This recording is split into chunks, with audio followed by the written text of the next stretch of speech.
tornado, but ahead of this line, we're also going to be tracking the potential for seeing some gusty winds. So that is just going to be in addition impactful day across the region. Considering the amount of rain that we've had moving through the area, with this line moving through, there is the potential that we could have some localized flooding.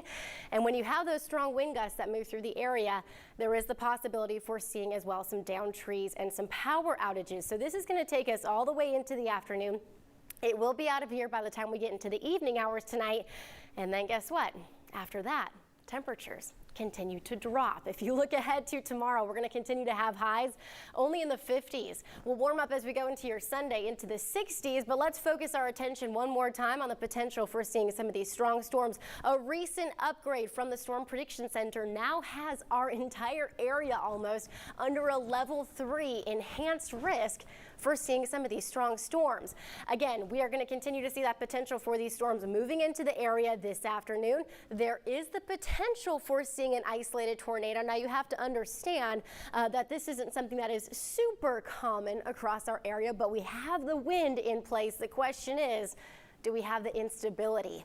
We're going to continue to see those gusty winds as we head throughout the rest of the day today. Again, down trees, power outages. Make sure you have your devices charged as we go throughout the afternoon, because if we do lose power, you want to make sure you have a way of receiving information. Futurecast model on more of a regional view does show that cold front that's going to be zipping through the area heading into the afternoon hours. We will continue to see those gusty winds as we head throughout the rest of the day today. Winds will continue to decrease as we head throughout the evening hours tonight, and as we previously mentioned, our temperatures will continue to drop. So biggest concern is going to be wind. Following that, we will have the potential for seeing some localized flooding, and isolated tornadoes are not out of the question. It is a 10 weather impact day, so make sure you do follow us online as well as on social media. We're going to continue to talk more about those cooler temperatures into the weekend later on tonight, with more rain moving in next week.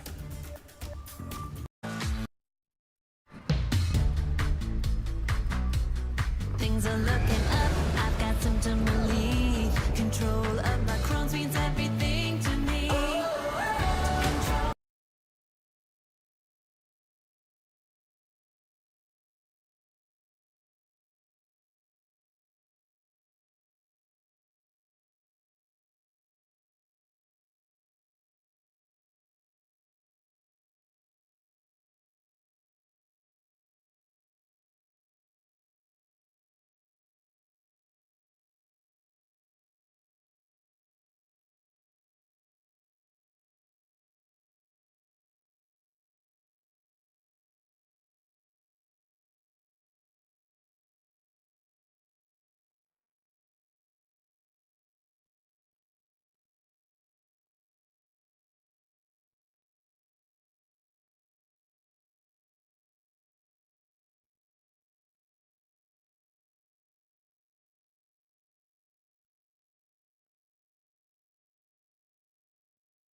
Rebecca Sweet, Kaylee Bowers, Mike Witcher also are all chiming in. We're going to keep you updated throughout the day today.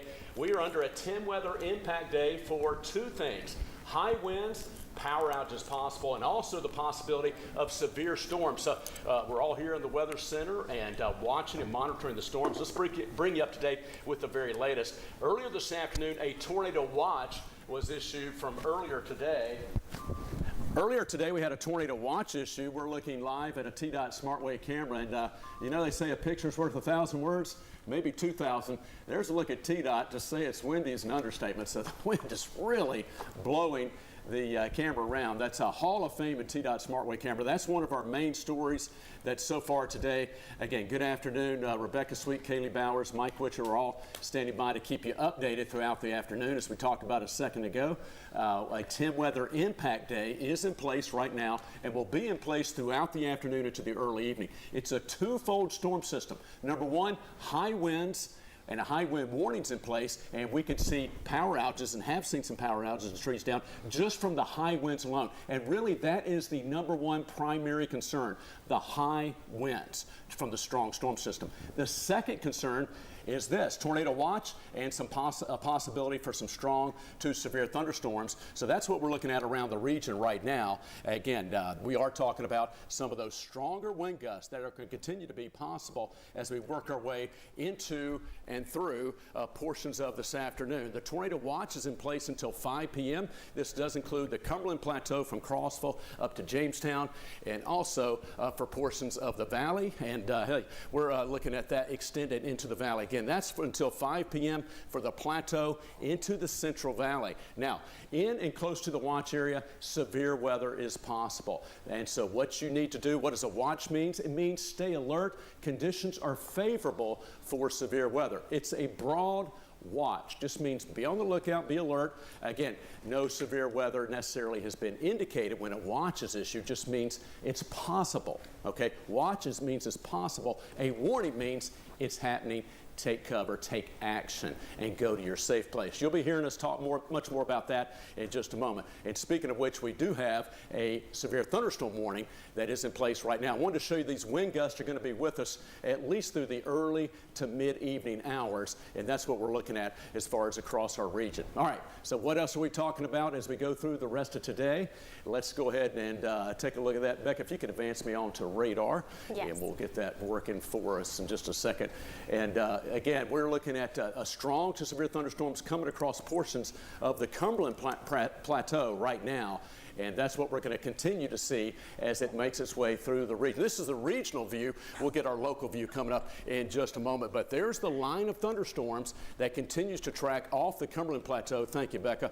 And we do have severe thunderstorm warnings, again, right now. We'll zoom in on these coming right up. This is for northern portions of the plateau coming from northern Cumberland County into Fentress County, and also another batch of thunderstorms, again, working its way into portions of from Cumberland into Roane County. So this is the line of storms we're looking at right now. Where you see the individual yellow boxes, polygons, those are severe thunderstorm warnings. And so again, that's what we're looking at right now. Here's the broader overview. This is the tornado watch in red. Again, means conditions are favorable for severe weather. Where we have the individual yellow box, including Jamestown, that is a severe thunderstorm warning that is in place. So here's a look at our local radar. Thank you, Becca.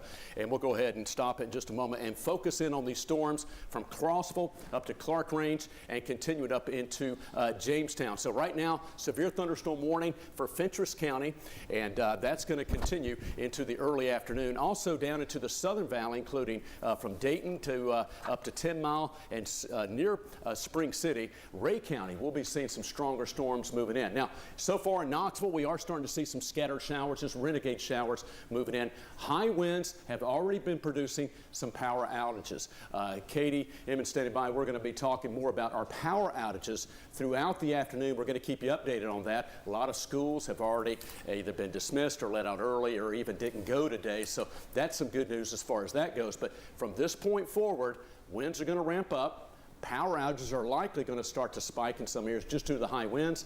And we are looking at the main threat for severe weather coming up between 2 right now and about 4 to maybe 5 p.m. But everything's pretty much right on schedule. Our 2 to 4 p.m.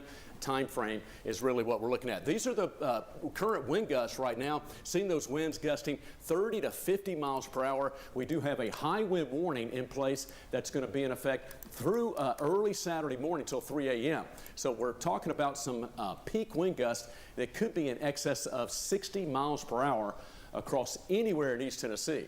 Now again, a lot of folks are talking about where's the best chance to see the higher wind gusts and maybe some chances for severe storms. It's anywhere in East Tennessee has a chance for high, potentially damaged winds greater than 60 miles per hour. Number one, that's the high wind warning in the mountains, high wind gust up to 80 miles per hour. So the highest impact all the way up into the high end category, and we don't put that there that often, is from potentially damaging winds. That's what we're looking at as far as the strong storm system. Damaging winds up to 60 miles per hour. So that is the main threat. Down trees and power outages will be possible due to these high winds. Flooding is not really a high threat. Matter of fact, when it's raining, there's downpours, there'll be some street flooding.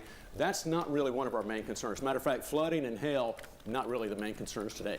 It's the high damaging winds, and we also have a moderate impact for possibility of some isolated tornadoes. Still, the main threat is damaging winds from severe storms, and a couple of the warnings we have right now are severe thunderstorm warnings for damaging wind gusts 60 to 70 miles per hour. That's what we're seeing right now coming onto the southern plateau and for Fentress County.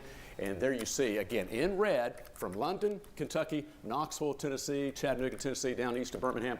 Those are all tornado watches, meaning severe weather is possible up and down this line. There is a secondary line that's back ahead of the front, but that's not going to be the main concern. This is the prefrontal squall line that's moving onto the plateau right now. Now, Beck, if you go ahead and zoom back in a little bit, we'll make a couple of points here.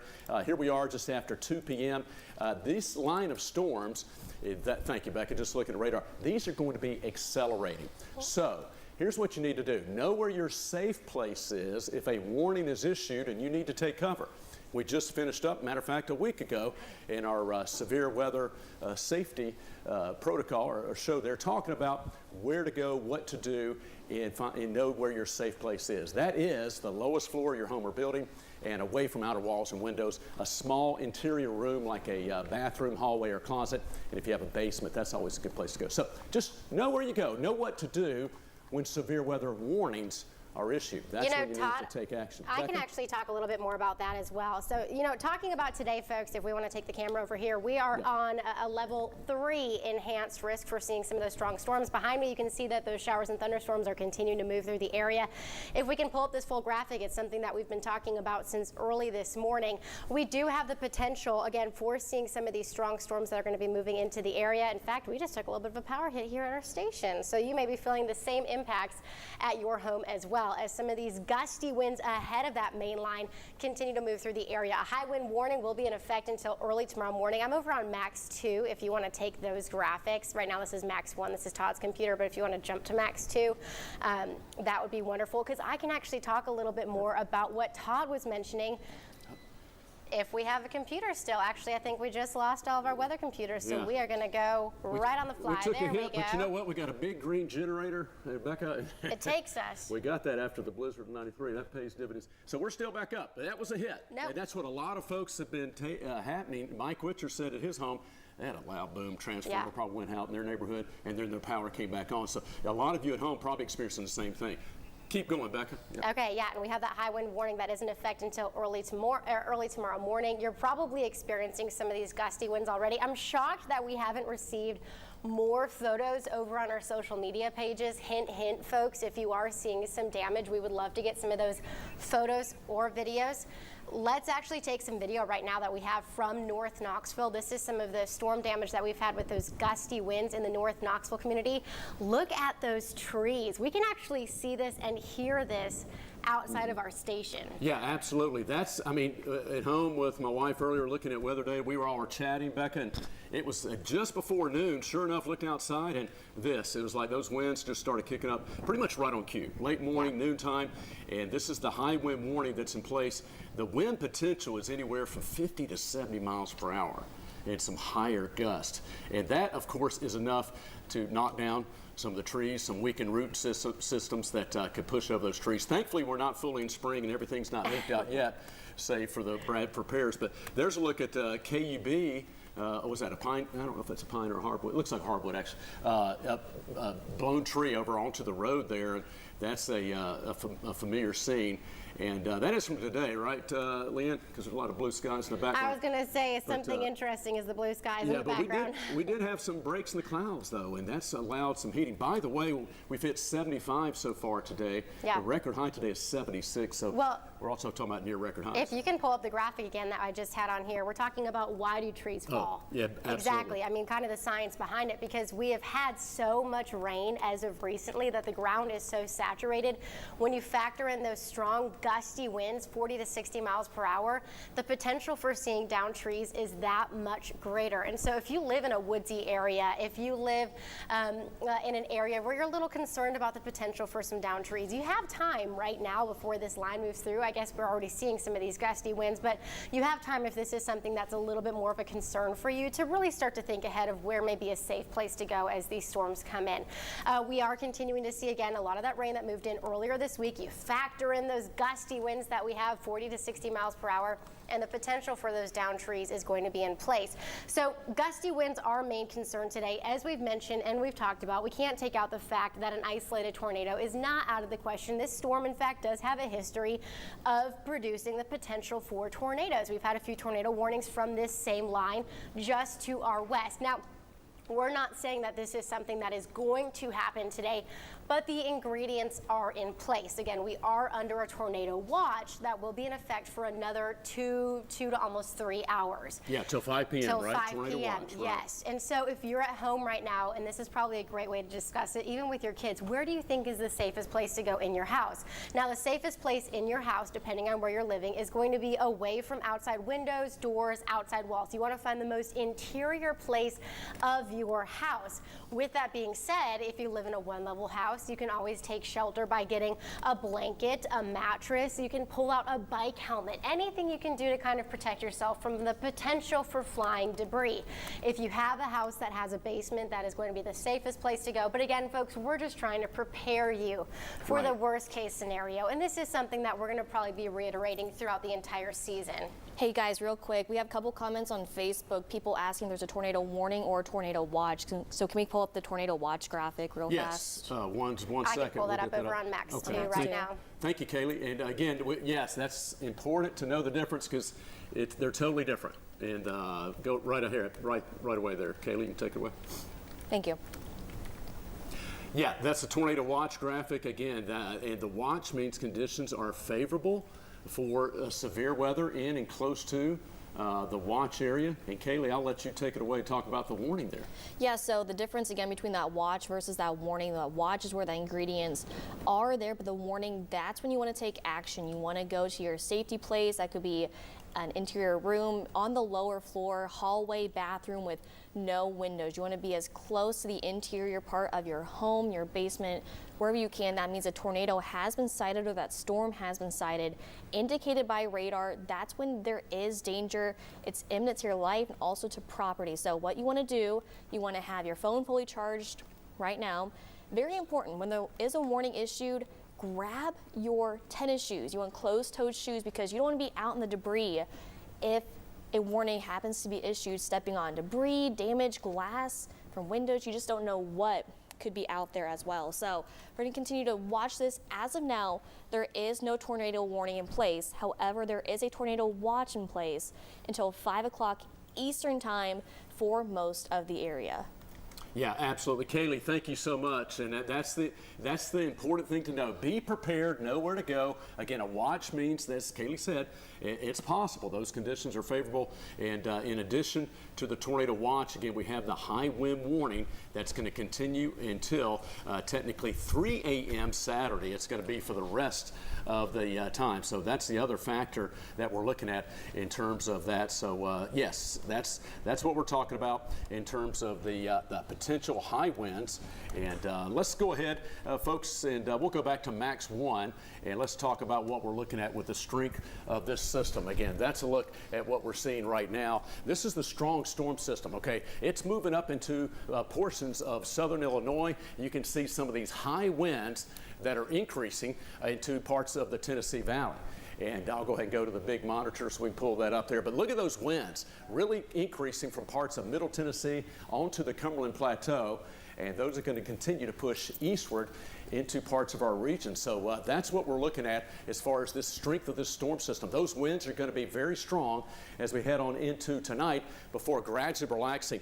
The tornado watch is in place until 5. The high wind warning is in place until 3 a.m. Saturday. Now the winds are going to start to relax as we get into our later Friday evening. I think later this evening we're looking at a little bit better conditions. Now here's a look at some of the very latest model information for the severe ingredients. It's definitely been a little bit more of a southward shift in the southern valley and northern portions of Georgia as far as the highest severe weather ingredients. But that's what we're looking at right now as that makes its way through the region. But still, here in East Tennessee, again, we are looking at that potential for severe weather this afternoon. All right, let's go ahead. We have a crew out and about taking you live to North Knoxville.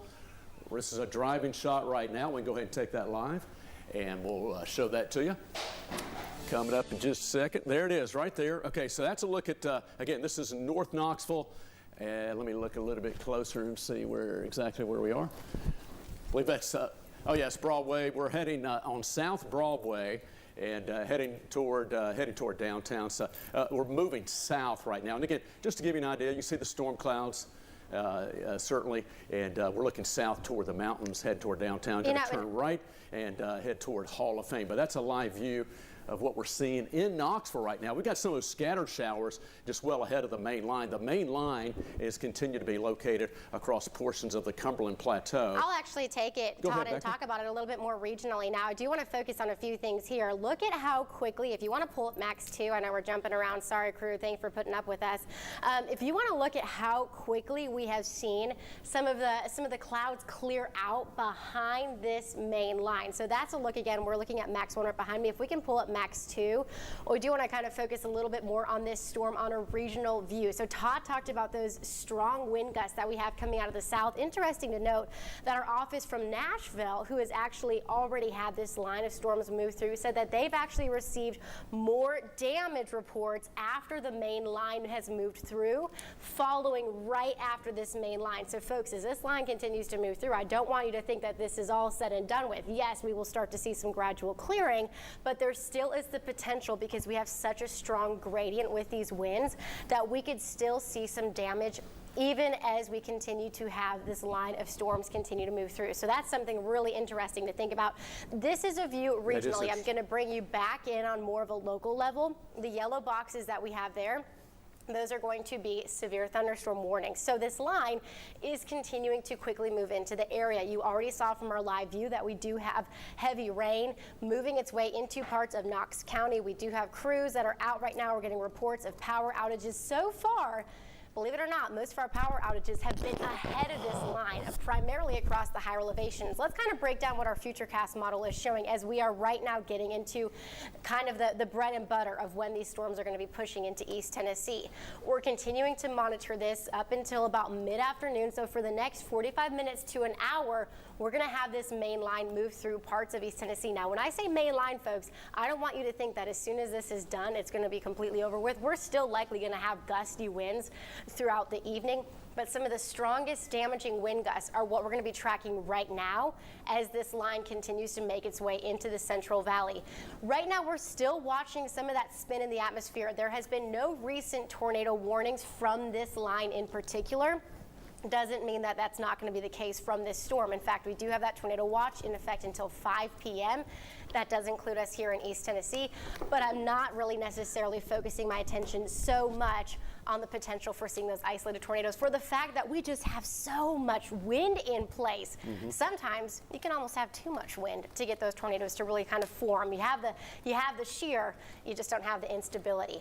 By the time we head into the evening hours, I do foresee to see some very strong wind gusts across parts of the Smokies. Again, down trees, power outages not out of the question, and it does look like, Todd, the main impacts of this specific line will likely be out of here by sunset. But even ahead of this line, we've already seen multiple pictures of downed trees. We've heard of power outages that have been going on across the area. If I can look really quickly at some of the power outages that we have, Right now we're looking in Monroe County, about 1,300 people, and you have to think Monroe County is not even close to where we're seeing some of these showers and thunderstorms yet. It's just the high winds. It is. It's just Exactly. those high winds. So far, really not seeing anything too detrimental when it comes to power outages, but we've already had a couple hits here at our station. Right. Just goes to show the power of these storms. Right, absolutely, Becca. Thank you so much. Again, folks, if you're maybe just getting home from work or coming in from being outside, we'll be at the BAM now, guys, going back and forth from the Weather Center to the big monitor. Thank you very much. Here's what we're looking at. Again, we've had a very windy afternoon. Over the last 2 hours, winds have really started to pick up. We're getting reports of power outages. You just heard Becca Sweet mention off and reel off those power outage reports. We're getting some reports of downed trees that can impact the power lines. So this is the primary concern throughout the afternoon. And as Becca just said, even into the evening, some new information. I think, Becca, you hinted this as well from the National Weather Service office in Nashville. They're talking about, and we're looking upstream to see what Nashville's gotten because that's what's heading our way. They're getting reports of even stronger winds once the main line moved through. So almost in the wake of the strong winds, and sometimes it's technically called like a wake low, where the winds really descend behind the line that are rushing into the storm, both ahead of the line that we're looking at coming in and behind the line. So that's what we're looking at. This is a very powerful storm system that, if you will, is kind of sucking in the wind ahead of the line and behind it. And so all that is a lot of vertical motion of what we're looking at. And all that just to say, strong high winds the rest of this afternoon into this evening with winds gusting up to 60 miles per hour. That is enough to produce wind damage. Again, we're talking about high winds in general, much less any individual storms that develop. And so here's a look at our wind gust of what we're seeing. Again, going forward, we're going to change this timeline to get it updated in just a second. Sorry, we're getting a lot of our graphics updated as we go along here, so hang with us on that. Winds gusting over 50 miles per hour, though. This is coming up at 4 p.m., so that's when we're seeing some of these strong gusts, and they'll still be breezy to gusty into this evening. Once we move past about 7, 8, 9 p.m., those winds are going to start to taper off a little bit more later on tonight, but it's going to take a while. Again, resetting now. We have a tornado watch in place through 5 p.m. This means severe weather is possible in and close to the watch area. Conditions are favorable for severe weather. That's all this watch means. Doesn't mean one has been sighted or anything. It's just the early alert to be prepared to move to your safe place in case we see severe weather. All right, so that's what we're talking about with the tornado watch and the high winds, and from individual storms, we're talking about power outages that will continue to be possible as we move through this afternoon. We do have a greater enhanced risk for severe storms throughout the rest of the day. Damaging winds, the highest threat. Isolated tornadoes are possible within this line. So I wanted to show you real quick here as we move forward. There's our tornado watch.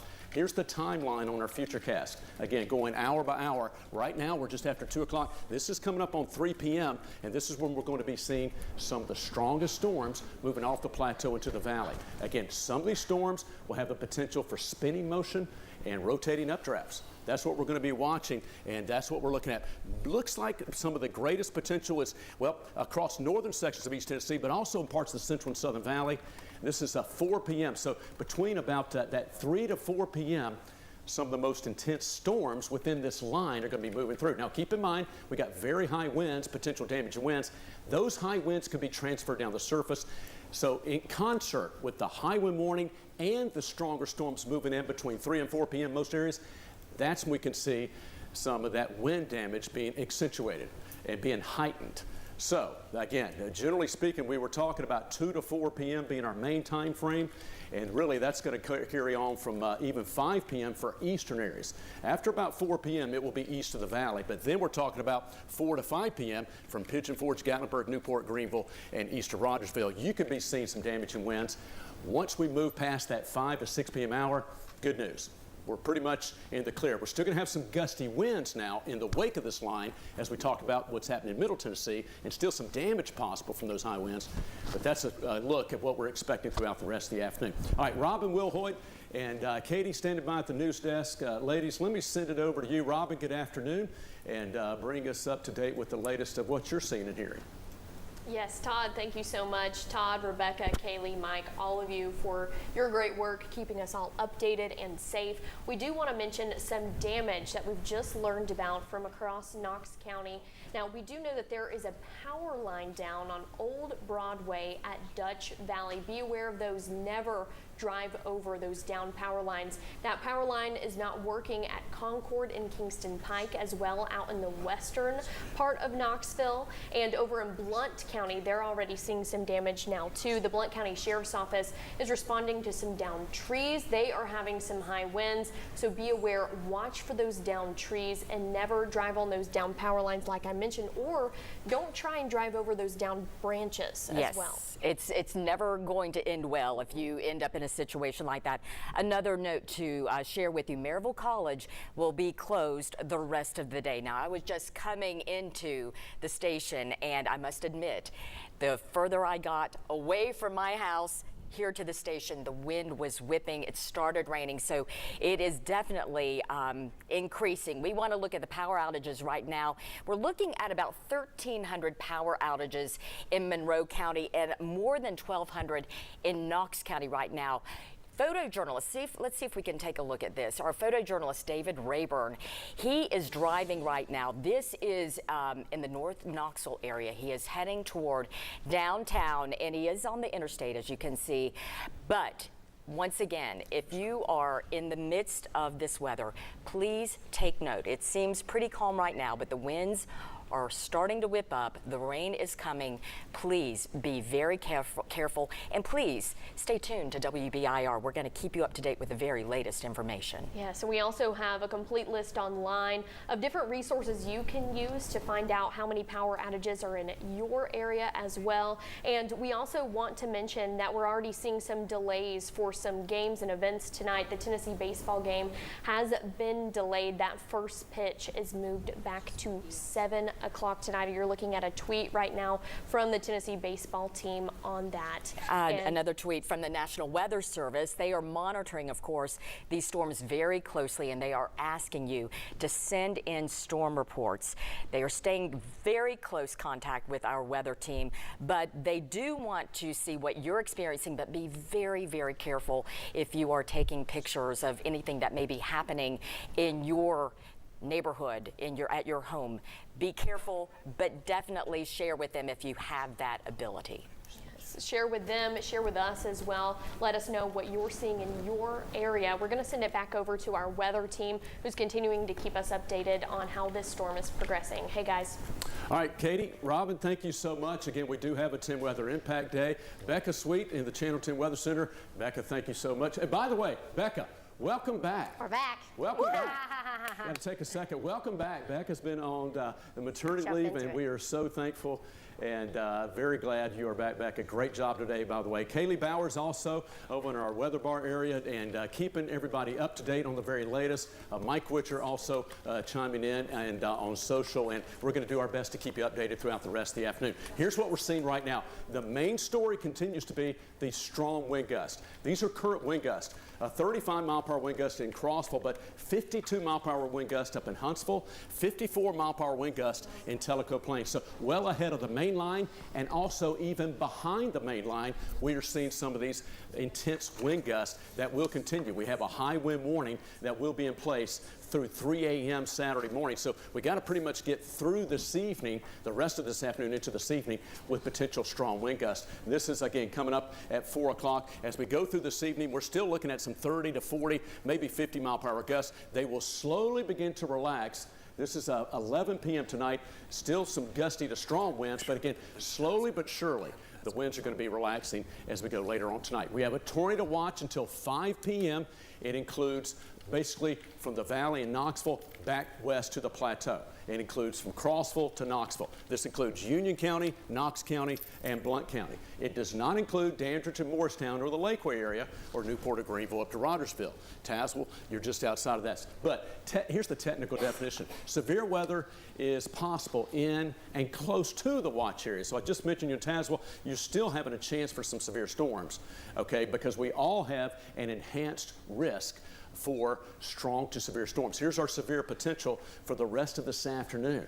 Again, that tornado watch is specific where the best chance for severe weather is plateau into parts of the valley, but anywhere in East Tennessee could see a strong to severe storm, including isolated tornadoes possible. Now, so far, we've had severe thunderstorm warnings on the plateau. We're watching some stronger storms that are moving in as we speak between now and about 5 p.m. Just the next 3 hours, 2.5 to 3 hours, we have the highest potential for strong to severe storms. Our highest impact, though, will be from the strong wind gusts, the high winds, down trees and power lines possible, producing, again, some of those power outages, and we could see winds gusting up to 60 miles per hour plus. The flooding threat is low. Locally heavy rain and downpours, that's really not going to be one of the main issues. Tornado threat is moderate. We do have spinning motion in the atmosphere and wind shear, and that could give us some isolated tornadoes possible. All right, so here's a look at the big picture. We're watching Nashville as this line of storms made its way through the region. There have been reports of wind damage. There have been reports of, I think, 12 to 13,000 last I saw. That may have gone up now, without power in the Nashville area. I know I saw, I believe it was Lawrence County, and to the south of Nashville had reports of some damage and power outages. Even in the wake of this main line is when we were seeing some high winds continuing. So now that main line is moving onto the plateau in the Western Valley. We have severe thunderstorm warnings, and Becca, I'll chime in, I'll send it over to you in just a moment, but here's what we're seeing. Let's get everybody up to date on what we're seeing with the warnings for parts of Wayne, McCreary County, Kentucky, severe thunderstorm warning. Just to your south and west from Oak Ridge and Oliver Springs, a severe thunderstorm warning that Becca Sweets just posted that a moment ago for portions of Roane, Loudoun County down into Monroe, McMinn, and also Ray and Meigs counties, basically all of the Southern Valley being warned now by the National Weather Service in Morristown for this line of strong to severe storms that it's working its way to the east-northeast off the plateau into the valley. Crossville, you've just seen this main line kind of moving through your neck of the woods. So in Knoxville, these storms are going to accelerate. They're going to be here very soon, probably within the next 30, maybe 40 minutes or less. We were thinking around 3 p.m., so it's going to be pretty close timing, and that's going to be here shortly. So be prepared to go ahead and move indoors. If you have your devices, your phones, your devices charged up in case you lose power. And for family and friends, not a bad idea to text or call. Say, hey, we're watching these storms. They're going to be here soon in the Valley and Knoxville area. Probably best to go ahead and get in your safe place, move indoors, just to not be outside, maybe not be driving around. Probably not the best idea to be driving around when these storms are moving in. So just a little bit of a heads up, if you've been outside or coming and going, storms will be moving in within the next 30, maybe 45 minutes here in the Valley, and will be just as quickly as they move in, they're going to move out pretty fast as well. So we're mainly talking about between right now and about 4 p.m. here in the Valley. Once we move past 4 p.m. and 4 to 5 p.m., they'll be in eastern areas. So that's a look at the replay. All right, Becca, I'll send it back over to you with some more info. Take it away. All right, thank you so much, Todd. Again, you can see behind me how quickly these storms are moving through the area. We're starting to receive some more photos from viewers. And again, this is, again, ahead of that main line of storms that's moving through the area. If we can pull up Max 2 full, I know that Todd and I are switching computers a lot, but again, this is a look at some of the storm damage that we had in the Friendsville community. This was shared to us by Laura Beth Williams. This is a great example of just sharing some information with us. If you can, when you share us a photo of a downed tree that may be blocking a road, it would be very helpful if you actually list the name of the road along with it, so that way we can give people a heads up saying, you know what, this road may be impassable for just a moment. As Todd mentioned, we are tracking those severe thunderstorm warnings that are in place. We're currently seeing the most recent warning that does include, parts of Loudoun County, Ray, Meigs, McMinn County, moving into what would be really the southern half of Anderson County, and it is moving very quickly off to the northeast at 50 miles per hour. This storm is zipping through the area. I want to show you some of these wind scans that I had on our velocity. So check it out. I mean, we're looking at winds gusting up to around 60 plus miles per hour. And that is what's going to be moving into parts of West Knoxville here very soon, moving into the Powell community, moving into Carnes, moving into the Farragut community, if not already.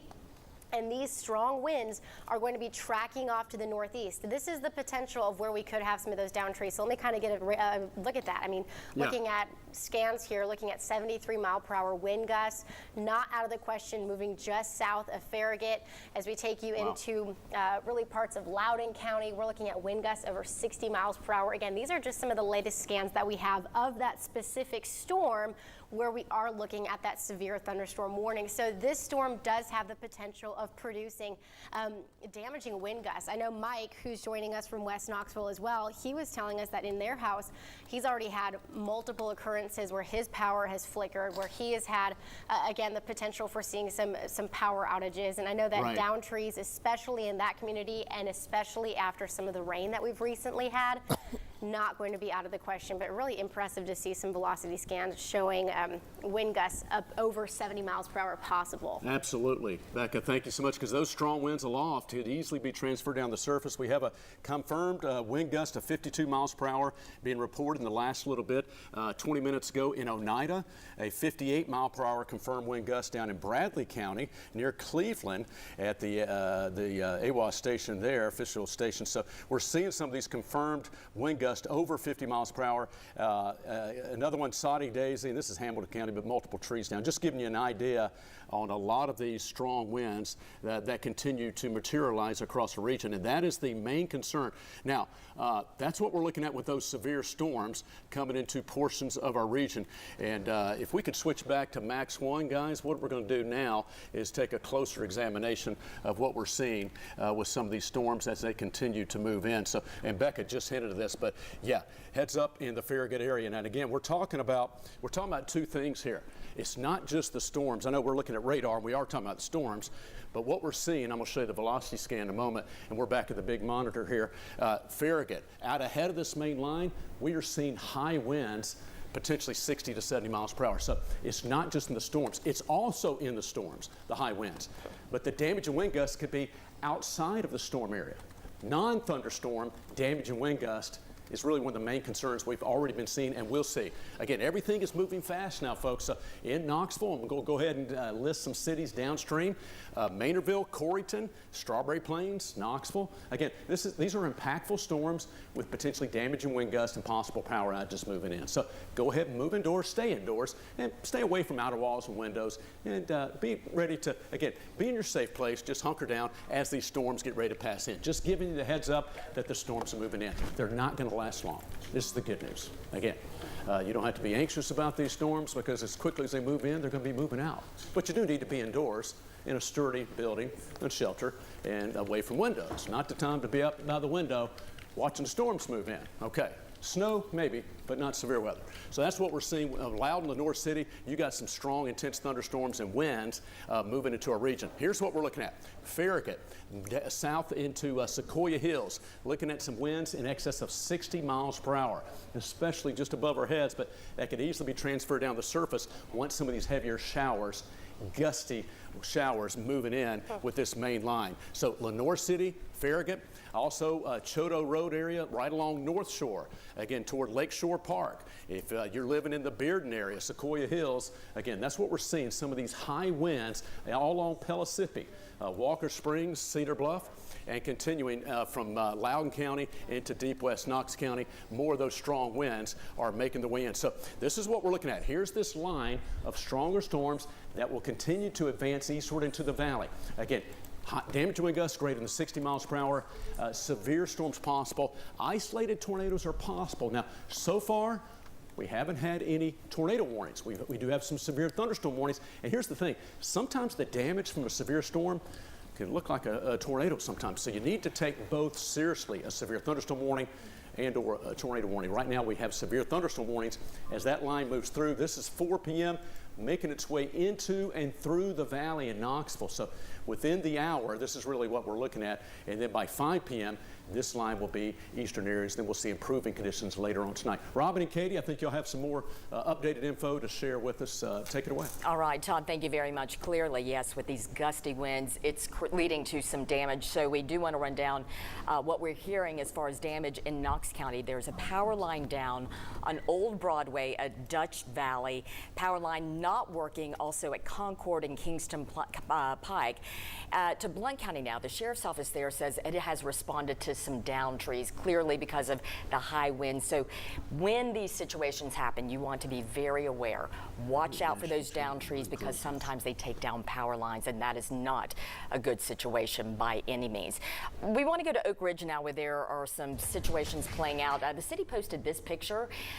This is a tree that is down on Wedgwood, and Katie, you were telling me that the city just posted there's some power outages as a result of this downed tree. Yes, the Oak Ridge police just tweeted about 2 minutes ago, so very fresh report that power is out on Nebraska Avenue and West Outer Drive near Nebraska Avenue in Oak Ridge. That's due to that downed tree, and the outage in the areas is surrounding the Bermuda Road and Montana Avenue area. They're hoping to have that power back on within the next hour or so. Now, we're going to go ahead and let you know about where you can find a lot of these resources and keep up to date with everything that's going on today, because that is top of mind, most important. Everything is on our app. We have severe weather alerts that are available on our app. If you need to download our app to get those alerts and those updates, just scan that QR code right there on your screen right there. All you have to do is point your camera at it, click the yellow tab that comes up whenever you scan it, and then it takes you to the App Store, and it is free to download in the App Store. And we have all sorts of stories on our website and our app as well if you need to keep up with those outages and keep up to date about where is seeing damage. And speaking of outages, we want to run down those right now. We're looking at about 1,400 customers without power in Knox County, just over 1,500 customers powerless in Sevier County, and then in Monroe County, about 1,100 people as well. This is, of course, a map that you can go to that gives you a statewide look, but you can also hone in on your local community and neighborhood. All right, we want to take a live look now. Our photojournalist David Rayburn, he is in the South Knoxville area. He is driving safely as he's taking video of this community, and we understand that he is heading to a place in which a tree has fallen and has clearly led to some damage. Of course, when he gets there, we will show that damage to you. And that sky just looks ominous, yes, Robin. Yes, and it does. You can't really tell from this shot, but the wind is just blowing. And if you are driving out and about, be aware of that. We can't stress that enough. We also want to mention that the Tennessee baseball game that's planned for tonight is delayed. The Tennessee baseball team tweeted this out. Their first pitch is being moved back to 7 o'clock tonight. Now, we want to wrap things up here on the news side. We'll continue to keep you updated online and on air, but for now, we'll send it back over to you, Todd. Okay, thank you so much, Katie. Kaylee just showed me a report. Kaylee, you can chime in. I think your mic's up as well. Okay. Inglewood, power is reported out down in McMinn County. Is that right? Yeah, Inglewood, and it's very windy according to Tyler. Okay, thank you so much for that report. Also, some updated information is just starting to come in. You'll see this filling in here in just a second. A new tornado watch from the Storm Prediction Center is going to basically hand off from the current one that is in parts of East Tennessee. It was just canceled for Cumberland and Fentress counties, as this line, this is the main line of severe storms that's moving in now.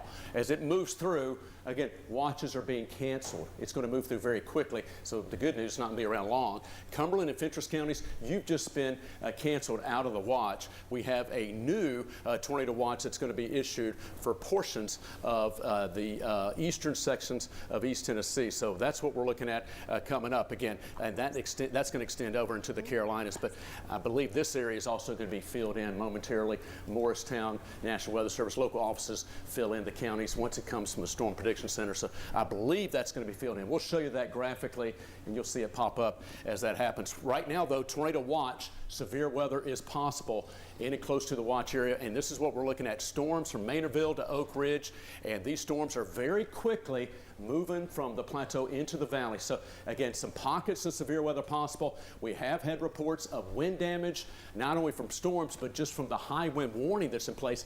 And we're seeing some of these confirmed 50 to almost 60 mile per hour gusts just from the general high wind. So take cover with severe thunderstorm warnings now just south of Oak Ridge for parts of Roane County, Loudoun County, and continuing down toward Monroe County. That's what we're looking at right now. And again, zooming on in, I'm taking the warning warnings off, so you can see just the radar. Farragut to Oak Ridge, some pretty strong winds, maybe 60-mile-per-hour plus winds. Again, just in the general high winds that could have severe winds moving into parts of Knox County. So be prepared to go to your safe place in parts of West Knox County, down to Loudoun County, Lenore City, Loudoun, Philadelphia, over to Paint Rock, and up to Kingston, midway in portions of Roane County, and also down toward Greenback, I mentioned in Loudoun County, and also in portions of McMinn County. Now over to Sweetwater, you're seeing some of these stronger storms. So where you see the bluish colors, light blue colors here, this is a velocity scan, that's where we're seeing winds of 60 miles per hour or greater. That's one of the easiest things. Now, that's a little bit of what we call range faulty down there in the dark blues. That's different. But these lighter blue colors in Morgan County, Roane County, and some pockets of maybe, these are aloft, but they could be transferred down the surface in West Knox County. Again, near 60-mile-per-hour winds possible as these storms continue to move into the valley. So here's a look at our high-res model. Again, that's coming in now. And as we move our way closer to 3 p.m. to 4 p.m., they'll continue to this line, will continue to make its way east. Damage and wind gusts are possible within this line. Isolated tornadoes possible. Some of the latest guidance is a little bit showing more of a line in linear fashion, with just straight line winds within the line, but within the line too, you can have little, it's just like if you take your hand through water, you have eddies on the either end of it. It's just like air and water are very similar. The little spin-ups can happen along a line. So I have to watch for that. Otherwise, damage and winds appears to be the main threat, but again, that can sometimes produce damage similar to an isolated tornado. So we need to take this line seriously, whether it's a severe thunderstorm, or an isolated tornado threat, and just the high winds in general could produce some damage. So again, it's not going to be taking that long for this line to move through. We're basically talking about the next couple of hours, and as we move from 4 to 5 p.m., this line is quickly moving into our eastern area. So again, that's what we're looking at. Very strong winds, chances for some severe storms. We've got power outages. Again, we're all here to keep you updated throughout the afternoon. Becca, I'll send it back over to you. All right, thank you so much, Todd. And we're actually going to try and get a live view in just a little bit from what it looks like from our cameras to see what it looks like over Knoxville. I do want to say we appreciate all of the photos that we're getting. I know it's 2:45 in the afternoon on a Friday, but we really do appreciate a lot of folks who are joining us and sharing their photos and their videos. This was shared to us in West Knox County, and this was shared to us on Twitter by Lilia Way. This was on Schaefer Road. She said that this tree had fallen, and it was actually had fallen on a power line. And so you can see here, clearly this is where some of the issues are going to come into place. I want to give you a heads up as well, folks, that we have now seen that tornado watch be issued for all the rest of East Tennessee. It has now been taken off of Fentress and Cumberland counties. As this line of storm moves off to the east, we're going to continue to progress that tornado watch with the potential for seeing, again, an isolated tornado. The tornado watch is going to be in effect until 8 o'clock tonight Eastern time. And that does include northeast Tennessee, and it also includes, again, the higher elevations of the Smokies going into parts of North Carolina. So no longer seeing that tornado watch in effect for Fentress and Cumberland counties. As Todd has been mentioning this whole time, gusty winds has primarily been our biggest concern from this storm. Interesting enough to note that even behind this main line, we're again tracking what our office is saying in Nashville. They're saying that the risk for strong winds is not over once this main line moves through. Yes, you will see the sunshine. In fact, we've had multiple viewers on Facebook say, wow, it is sunny here in Crossville. You're probably going to see the sunshine, but that doesn't mean that the wind threat is going to be over. Again, we're still going to be watching this line that is going to be tracking off to the northeast at 50 miles per hour, push its way through East Tennessee. And very shortly here, we're likely going to start to see some of those impacts at our station in North Knoxville. So a quick look at what we're looking at right now on the radar. I know Todd has talked about this multiple times. We do have, again, those severe thunderstorm warnings primarily for areas south of I-40. That appears to where we are looking at some of those gusty winds. And that is going to right now move into the West Knox community, moving into parts of Blount County, Monroe County. As I take off this warning, we are looking at particularly some of the most active lightning that we have in place from these storms, which kind of indicates, it gives us a clear indication that there is the potential for some strengthening within this line. That is now going to be moving off towards the Loudoun community, Philadelphia, Sweetwater, Paint Rock, just to right now along I-75. So if you're traveling on I-75, some very heavy rain, some very gusty winds. I would not be surprised if this was going to be a little bit more of an intense storm. And you can really see that we're starting to look at the development of this storm in particular. We look at a few things. We look at the heavy rain. We look at the frequent lightning. I'm going to try and get a velocity scan on this and see what we're looking at for gusty winds right now. You and I are thinking the same exact thing, Becca, because looking at that same thing, yeah, and there it is. It's actually not only along it, but it's behind it. Yes. Just behind it, it's got some accelerated 60 to 70 mile per hour winds. That's what we're seeing right there. Mid-60s. And that's moving right along I-75. Right along I-75. 75 mile per hour vehicles. I know, but think about those high-profile vehicles driving with those winds right now. Right. I know they're not watching us clearly because they're driving, but if there's any way you know somebody who is out on the roads, it's probably not a bad idea just to pull over once this storm continues to pass. Actually, it may not be. Do we know where Go ahead, David Leanne, take that Rayborn's at? shot. Yeah, this is a driving shot, but to your point, Becca was going to chime in here too. We're streaming. At least I hope we are, and I believe we are, live right now. So we're streaming. So, you know, folks, we don't want you to be, obviously, you're driving and watching us, but you can be listening. And that certainly, your ears can be your tool to make sure to know. So, yeah, we're streaming, so you can take it with you wherever you go and just be safe if you have to be out and about. This is South Knoxville right now. David Rayborn, our photojournalist, is out, covering storms, so obviously, being safe and so forth. The camera is mounted. Obviously, David is driving and hands-free, not obviously in touch. This is a mounted camera on our news vehicle, just so we can show you and what's happening right now from a weather standpoint. And here's the thing. We hope, folks, if you're at work, you're hunkered down at work in a safe building, sturdy shelter, because we do have some of these high winds. Power outage is really one of the main issues we're looking at, and these down trees and power lines. So we want you to be, preferably inside your business or home. A safe, sturdy home or structure is always recommended in your safe place. And again, if a really bad storm kind of blows in really quickly, which some of these are going to be prone to do, you need to get away from the windows, move into the middle part of the house, lowest floor. If you have a basement, that's a great place to go hang out. Underneath a stairwell. One of our former houses underneath our stairwell was our pantry. So if we ever had to go there, we had plenty of snacks, but that's the second story.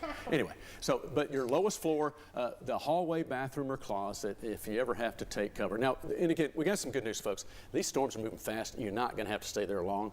This is a brief event, but it's impactful. We got the high winds now. The high winds are going to stay with us, actually, for a while. But as far as the individual storms, not going to have to take cover from that too long. Yes. Mike's been emphasizing this. He's been messaging us, and he says everyone is saying behind this main line, we have sunshine, so it's going to look beautiful. And even if you look at where David Rayborn is driving right now, it doesn't look that bad. Visibly, it doesn't look that bad. We can't necessarily tell from video of what it feels like on a windy day, but I can only imagine that this is not the type of weather where you're just like, let's go to the playground, let's go for a walk. No, this is not that kind of day. Earlier today, maybe. Yes. It made the wind be at your back. But hey, David, I want you to stay safe if you're listening to us drive us. Thank you, first of all. If you happen to take a turn to the right or to the west, we'll probably see, and again, safely, of course, but just from a sky view, again, feel free to continue on your route. David's been tracking some of not only the weather, but we saw the down trees and that we reported earlier.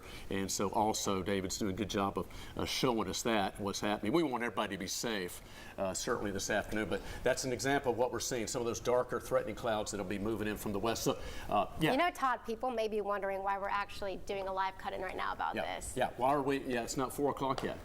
Robin and Katie are standing by. We are going to have a full show coming at 4 o'clock, but this is because of the impactful weather, the high winds, and the potential for some strong to severe storms. It's a 10 weather impact day. We've had already reports coming out of Nashville, Middle Tennessee of the strong winds and power outages, and it's impacting a lot of folks. So, that's one of the main reasons just so you'll know. And, you know, school's been let out or dismissed early. Many folks, some folks may have gotten off work early, etc. It's Friday, you know, probably home watching. So for all those reasons, we're here with you.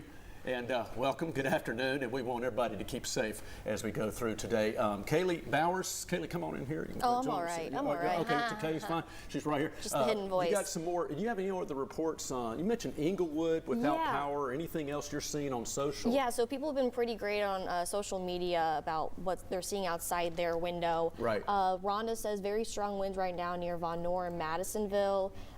Tiffany saying thunder and strong wind gusts near Lenore City as well. But also something very important I want to mention real quick. Yeah. Someone mentioned don't forget your pets. Don't forget your pets. They are just as scared as these storms as some folks are as well. Yeah, I certainly do not like the high winds and the thunder. Robin and Katie, I know y'all are standing by. Leanne was telling me here. I'm going to let Robin and Katie take that away. A new update from KUB on power outages. Ladies? Hey, Todd, thank you so much for continuing to keep us updated. Now, we do have an update on that power outage. What was it, Leanne? Over 1,400 are without power in Knox County, according to KUB, the Knoxville Utilities Board. You can see the map we're showing you right here. It shows where all of those outages are sort of scattered around. The bigger the circle, the bigger the amount of people in that area who have their power out. Now, we want to go back to our photojournalist, David Rayborn, who is driving through South Knoxville. Looks like he's landed himself on a back road and on his way to some damage, Robin. That's exactly right. We understand that there is a tree down near Governor John Sevier, so he has been taking us on this journey along the way, and hopefully when he gets there, he'll be able to show us the damage it has, we have been told, has done, but we hope it's minimal damage at that. But as you can see, he is driving, and we do want to let you know that the camera is mounted. He is not holding on to the camera. It's all about safety, folks. We want to make sure we are giving you the information that you need, but we want you to get it as we are getting it safely. And the same to you. If you are out and you're taking pictures of possible damage in your community, be very careful. We do appreciate you sharing it with us, but we want you to do it safely. All right, let's get to some more damage reports. In Oak Ridge, we understand a tree is down on Wedgewood Road. This is in Oak Ridge. You're seeing that picture right there, and as a result, power is out in that area, but crews are out as well, and they are working to restore the power. They should be restored. People should be getting that power back on within the next hour. And Robin, I do want to jump in while we're still talking about Oak Ridge. I just checked the City of Oak Ridge's Twitter account. It says that power is restored on Wedgewood Road now, and some outages are still reported near Nebraska Avenue and West Outer Drive. They are still working to restore power in that area. If you are seeing an outage or any damage, make sure and you let those local officials and people know, but also check out our app and send us some pictures of that damage, but stay safe as you're doing so.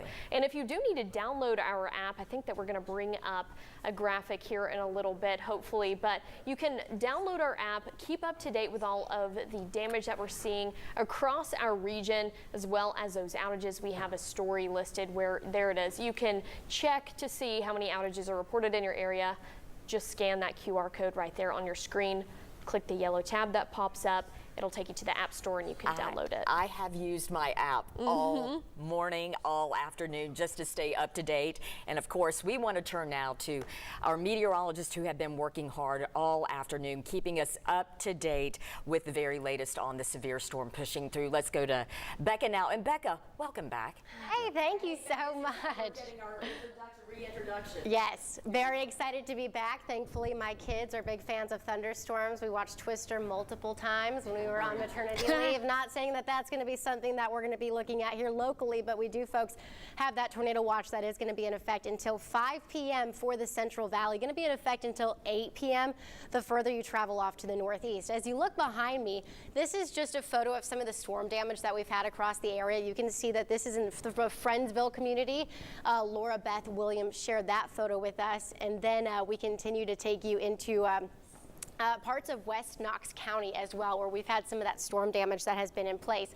So we're certainly watching some of the storm damage that continues to push its way through the area. This is a look on Schaefer Road in West Knox. Lilia sent this to us over on Twitter.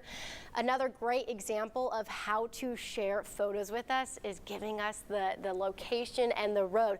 As you notice, we have a new severe thunderstorm warning that does include Knox County. Not a surprise, as the storm here specifically, and I'm going to let Todd in just a little bit go into more detail on that storm here, the one that's moving through Loudoun County. That one in particular has really been increasing in strength, but we do have that severe thunderstorm warning that does include Blount, Knox, Loudoun, and Sevier counties. That's going to be in effect until 3:45, showing the potential for up to quarter-size hail, but primarily the biggest concern is going to be those wind gusts. This storm in particular that is moving into Knox County, when we have been looking at our velocity scans, has the potential of seeing wind gusts up to 60 to 70 miles per hour. And so there is that opportunity again to see some gusty winds. Look at some of these latest scans. Again, the question is if we're going to be seeing these hitting the surface. We've had actual reports of wind gusts up to around 50 to 55 miles per hour, but still, when you factor in the amount of rain that we've had recently, down trees, power outages, we're getting clear evidence that this is already going on.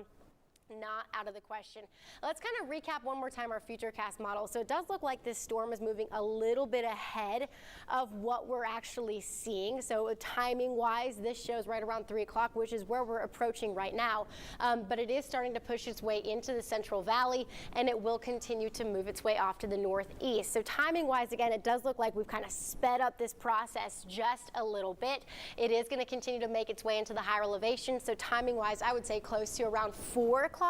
Maybe 3:30, 4 o'clock, and then making its way into parts of the higher elevations in North Carolina about 5 or 6 o'clock. So it has kind of pushed its timing up just a little bit, but that does give us an indication of just how quickly this storm is moving. It's moving at around 50 miles per hour off to the northeast, and it is certainly packing a punch. Now, we have not had any recent tornado warnings on this storm, but it is still very strong, and that is why the National Weather Service does have that tornado watch that will be in effect, as I said before, until 8 o'clock for northeast Tennessee, until 5 o'clock throughout the Central Valley.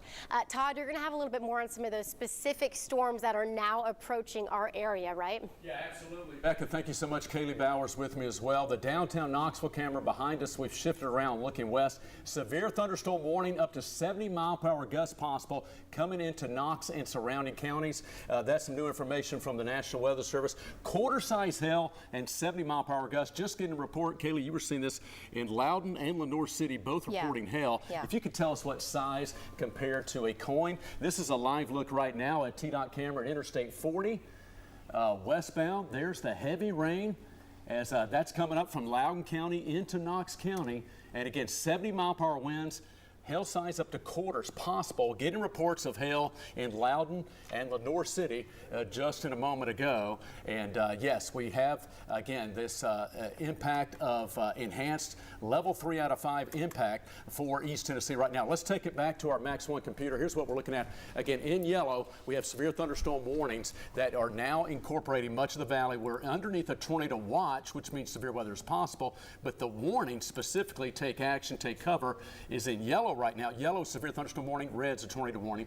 We got yellow, severe thunderstorm warning for damage and winds up to 70 miles per hour. Of course, we're going to zoom on in and talk about it. Intense lightning, as Becca said a moment ago, all along the I-75 corridor. Now it's in the split, and it's into West Knox County. So heads up from Farragut, Cedar Bluff, Walker Springs, Sequoia Hills, Bearden, Pleasant Ridge, and right into downtown Knoxville, including UT Campus, Cherokee Farms, and along Pellissippi, Alcoa Highway. Very impactful, strong storms. Now again, lightning, Becky, you made a great point with the lightning a minute ago. Let's talk about that. Well, lightning, of course, is more energized fuel for the storms, but that means we got good updraft strength going on to get that vertical motion to get lightning. If we get the updrafts going on, we're tapping into those strong winds aloft. So it's kind of like a 2, almost 3 for 1.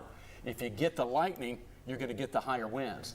That's a clue what's happening in the atmosphere. That means Farragut, Lenoir City, down to Greenback, Loudoun, in Philadelphia, excuse me, Greenback, Friendsville, Louisville, heads up, Choteau Road, North Shore. You got some pretty high winds coming in. Now again, just go to your safe place, stay inside the middle part, center part of your home, sturdy, build your home, and that's what's recommended, away from the outer walls and windows. Wait for these storms to pass. Mike Witcher just telling us in Harriman right now, the sun is out. So once these storms move through, we got bright sunshine, but the winds don't let up necessarily. Again, the storms would move through. We're still looking at high winds, even behind the storms. And there's a look at the severe thunderstorm warning. Again, that is in effect for Blunt, Knox, Loudon, and severe until 3:45. It's 3:03 right now. And again, we are looking at 70-mile-per-hour winds, quarter-size hail. So Knoxville, Carnes, Farragut, Seymour, Kodak, Sevierville, Pigeon Forge, and Wallen, Maryville, Alcoa, and down toward Tallahassee, and I mentioned Greenback to Franceville. So all these areas from Monroe County, Loudoun County, parts of Roane, Knox, Blunt, severe, and eventually downstream heads up Dandridge, Jefferson City, and Newport from Jefferson, severe over into Cott counties. These storms are going to quickly be heading your way. Now, we're focusing on these storms. That's the severe thunderstorm warning. Further north, we do not have any warnings. If you're watching us from Maynardville, Sharps Chapel, Speedwell, or Tazewell, or Middlesboro, La Follette, you got some gusty showers, but again, no warnings in place right now. So that's what we're looking at. Wow. Okay, we're going to do a velocity scan on this right now. Becca, I'm going to track this. If you want to hop over to the BAM, we'll take a look at this in just a second. Look at the velocity on sample some of this. That's a pretty intense storm that's right now from Farragut to Franceville and heading toward Louisville. And we're going to sample some of these wind speeds within this because it looks like some of those elevated winds could be pretty intense. Near 60-mile-per-hour winds indicated right there, but again, could be possibly stronger. That's way aloft. But hello in the atmosphere, that's what we're looking at. That's Interstate 75 right now. Is that a tree down or what is that? Oh yeah, on the right-hand side.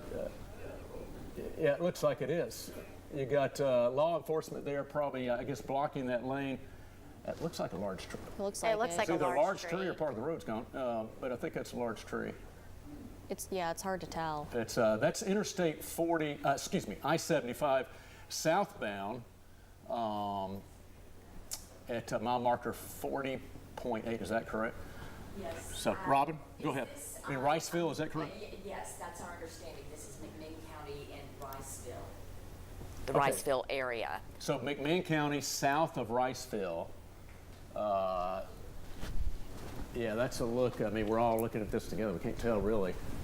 We don't control these cameras. That's TDOT, and they operate those. But obviously, there's something going on in that lane, either a tree down, or you can see traffic being diverted. It's just another example of the high winds, and that's a low spot as well with some heavy rain. So I hope that's not, for whatever reason, part of the road. Is that flooding?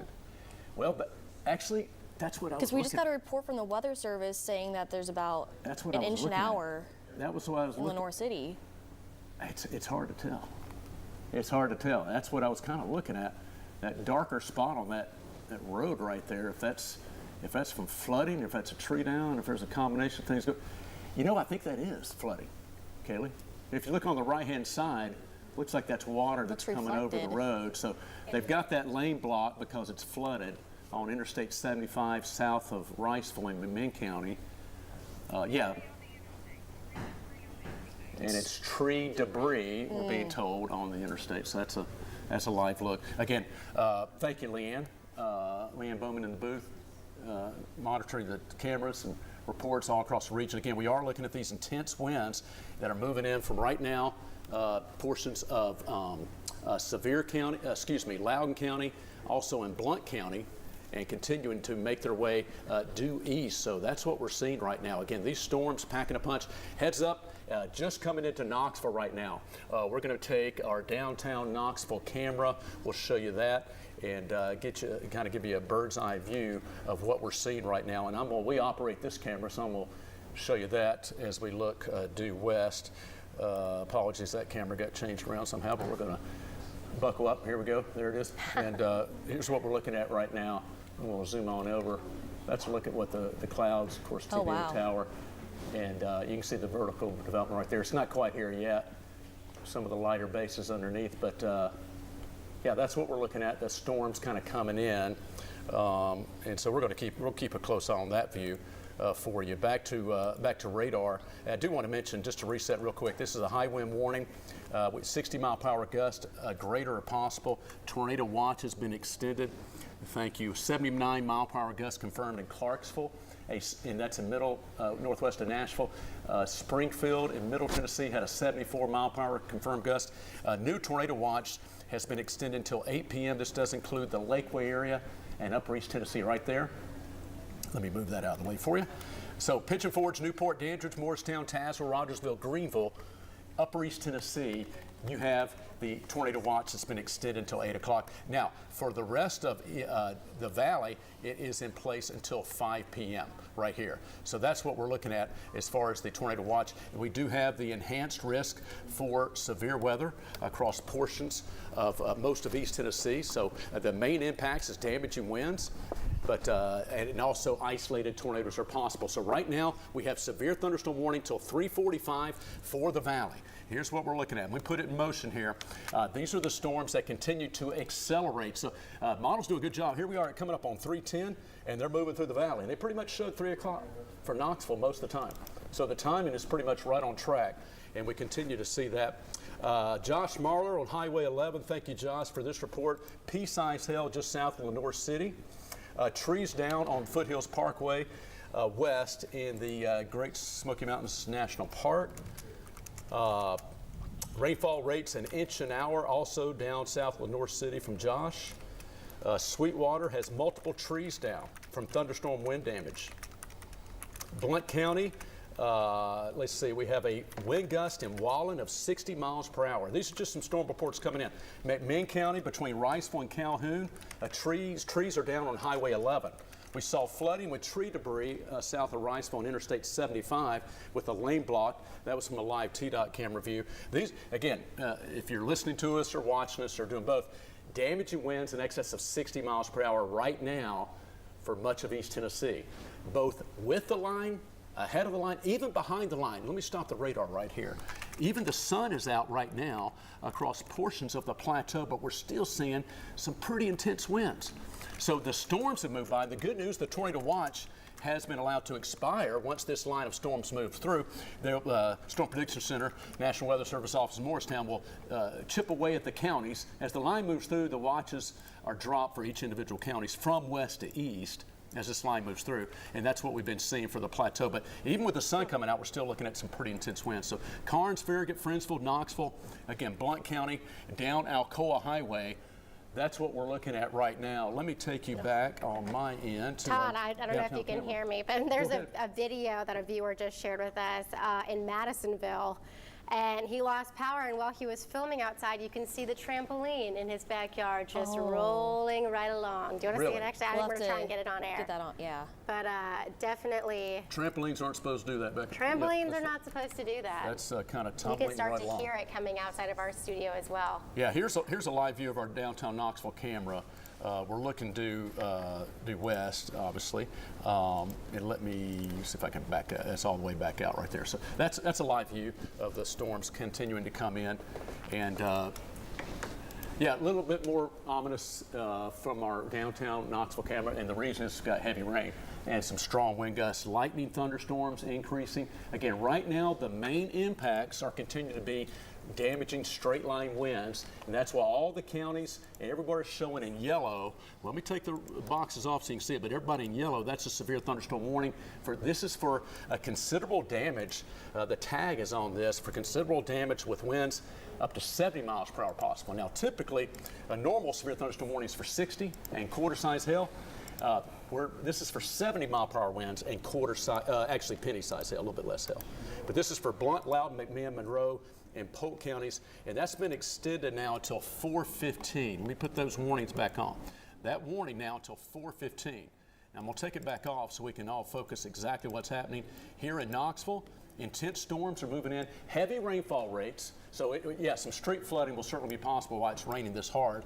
Over an inch per hour rainfall rates. Karnes, Knoxville, again, Farragut, very intense rain. Let me show you the winds associated with this heavy rain that's moving in, because once the heavy rain develops, it's tapping in vertically to some of those higher winds aloft. And so that's what we're looking at, a little bit of a core potentially. Well, there's 60-mile-per-hour winds. Now Farragut and just south of Cedar Bluff, heading down over toward the Bluegrass community, Ebenezer, and continuing toward Gettysview. Or actually in a little bit east of there, I should say, more toward the Sequoia Hills area, Bearden, but also the Gettysview area. So if you're watching us from the Bluegrass community, southward toward Louisville, Maryville, Blount County, Benfield, some very strong winds. Also, these are aloft. Now, I'm going to show you this, but that doesn't mean it's at the surface, but that gives you an idea of what we're talking about. There's a reason there's a high wind warning and a possibility of severe weather. Winds aloft, yeah, streaming on through right now between 90 and 100 miles per hour. That's not reaching the surface, thankfully, but 60 to 70 miles per hour winds are. And so that's what we're seeing as these storms are racing off to the east. Robin and Katie, let me send it back over to you for more power outage reports. Anything else that you have to share with our viewers? Thank you. All right, guys, thank you very much. Yes, we can hear that the storm has made it to North Knoxville. We can hear the rain just coming down on our roof. We do want to get to the damage reports. Knox County reporting power lines down at Old Broadway and Dutch Valley. But we do want to take you now to our photojournalist, David Rayburn. He has been driving in the South Knoxville area. He's actually heading toward Governor John Sevier Highway, where we understand a tree is down, and so he is traveling, as you can see, safely. I want to let you know that his camera is mounted. He is not holding the camera, so he is able to bring you this video safely, and we encourage you to do the same. If you're taking weather pictures from your area to share with us, do it safely. But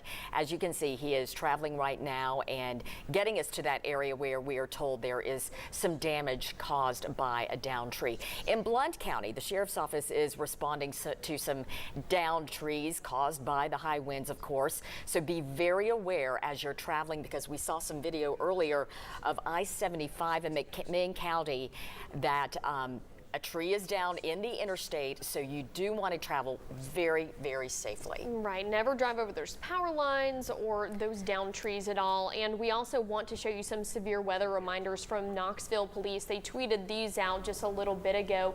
Never drive through standing water or those floods. Turn around and don't drown. And also, do not approach those downed power lines like we've been mentioning. It never ends well, and use extra caution. Keep your eyes on the road at all times. Those are some tips from KPD. Now we're going to go to the TDOT cameras. We're being told that, oh yes, right here on I-75, this one is near Riceville. What you're seeing, those flashing lights over there on the right side of your screen, that is a downed tree. Crews are working to pick up tree debris, and it is impacting traffic a little bit. You can see that it's backed up quite a ways. We're trying to get in contact with someone from TDOT right now to find out more information about that and maybe get a timeline on when that can be cleaned up. All right, we want to go to another vantage point. This is another TDOT camera, and as you can see, that water just watch it trailing behind these cars. This is at Cedar Bluff on I-40. And once again, when you have this kind of weather, you want to slow it down. You want to be very careful. It's easy to hydroplane in these situations. We do want you to be safe. We want you to be careful, and we want you to stay up to date. And you can always do that with the WBIR weather app. It is easy to download in the App Store. We highly encourage you to do it. Really, all you have to do is just open up your camera on your phone and then point it toward that QR code. White tab is going to pop up. Hit it there, and you're able to download it and have the very latest weather information sent to your phone very quickly. So we want to quickly now turn it over to Todd. Todd, the system is definitely made its way to North Knoxville. Yeah, I thought we put the thank you guys. This is downtown Knoxville. We just saw a TDOT camera on from Farragut, Cedar Bluff area. They have the lot of water on the roadways. Be careful not to hydroplane. This is a live look of what's coming in right now. Intense rain. It is a severe thunderstorm warning with damaging winds up to 70 miles per hour. 97 mile per hour gust has been confirmed at the Cove Mountain Tower near Wares Valley in the Great Smoky Mountains National Park. Now that tower is elevated and it almost always seems to have really intense winds. But Jim Renfro with the National Park Service, thank you, Jim, for that report. 97-mile-per-hour gusts confirmed in portions at the Cove Mountain Tower. Again, that's the blinding rain. Becca, if you'll kind of drive the radar for me. Actually, don't you go back just a half second. I want to, to our camera view, just right here. Back to the camera. We're seeing some of that blinding rain. Look at that. That's the windswept rain. You can see the visibility is being decreased. And again, that's the intense rain, but that's the wind-driven rain that's coming in right now. And and this camera's aloft. You can see some of the trees in the foreground. So again, 60 to 70 mile-per-hour winds are possible. This is what's happening right now in Knoxville, and seeing some of these trees in the foreground blowing around. And again, we're in a sturdy building here. We're in North Knoxville, WBIR. This is why you want to be inside in a sturdy building, away from the windows, okay? Because those winds coming in pretty intense. All right, thank you, Becca. Severe thunderstorm warning continues until 4:15 for Knox and surrounding counties. We do have a tornado watch in place until 5 p.m. And again, these storms are moving very quickly. If you're watching us downstream, Jefferson City, Dandridge, Morristown, Sevierville, Gatlinburg, again, all the way up toward Washburn, Rogersville, Whitesburg, and Bulls Gap, be prepared. These storms are moving in. A history of damaging winds just from the high winds aloft with the storms, but also these thunderstorm winds could produce some damage. Intense heavy rainfall, and also rainfall rates over 1 inch per hour. Thank you, Becca. That's what we're looking at right now. So again, this is why you certainly want to be off the road and indoors. Now, if you are driving, if you're listening to us, it's okay to pull over, put your hazards on, just pull over. Don't be in a hurry. Anytime, and this is for good information for next time if you ever encounter a storm, you're driving through it. I know we're all in that same boat. Blinding rain, I can't see anything. Windshield wipers on as fast as they can go. Again, hazards on, you can pull over and wait for the storms to improve and get better. So, or just you have to go very, very slow. So that's what we're looking at right now. Severe thunderstorm warning until 4:15.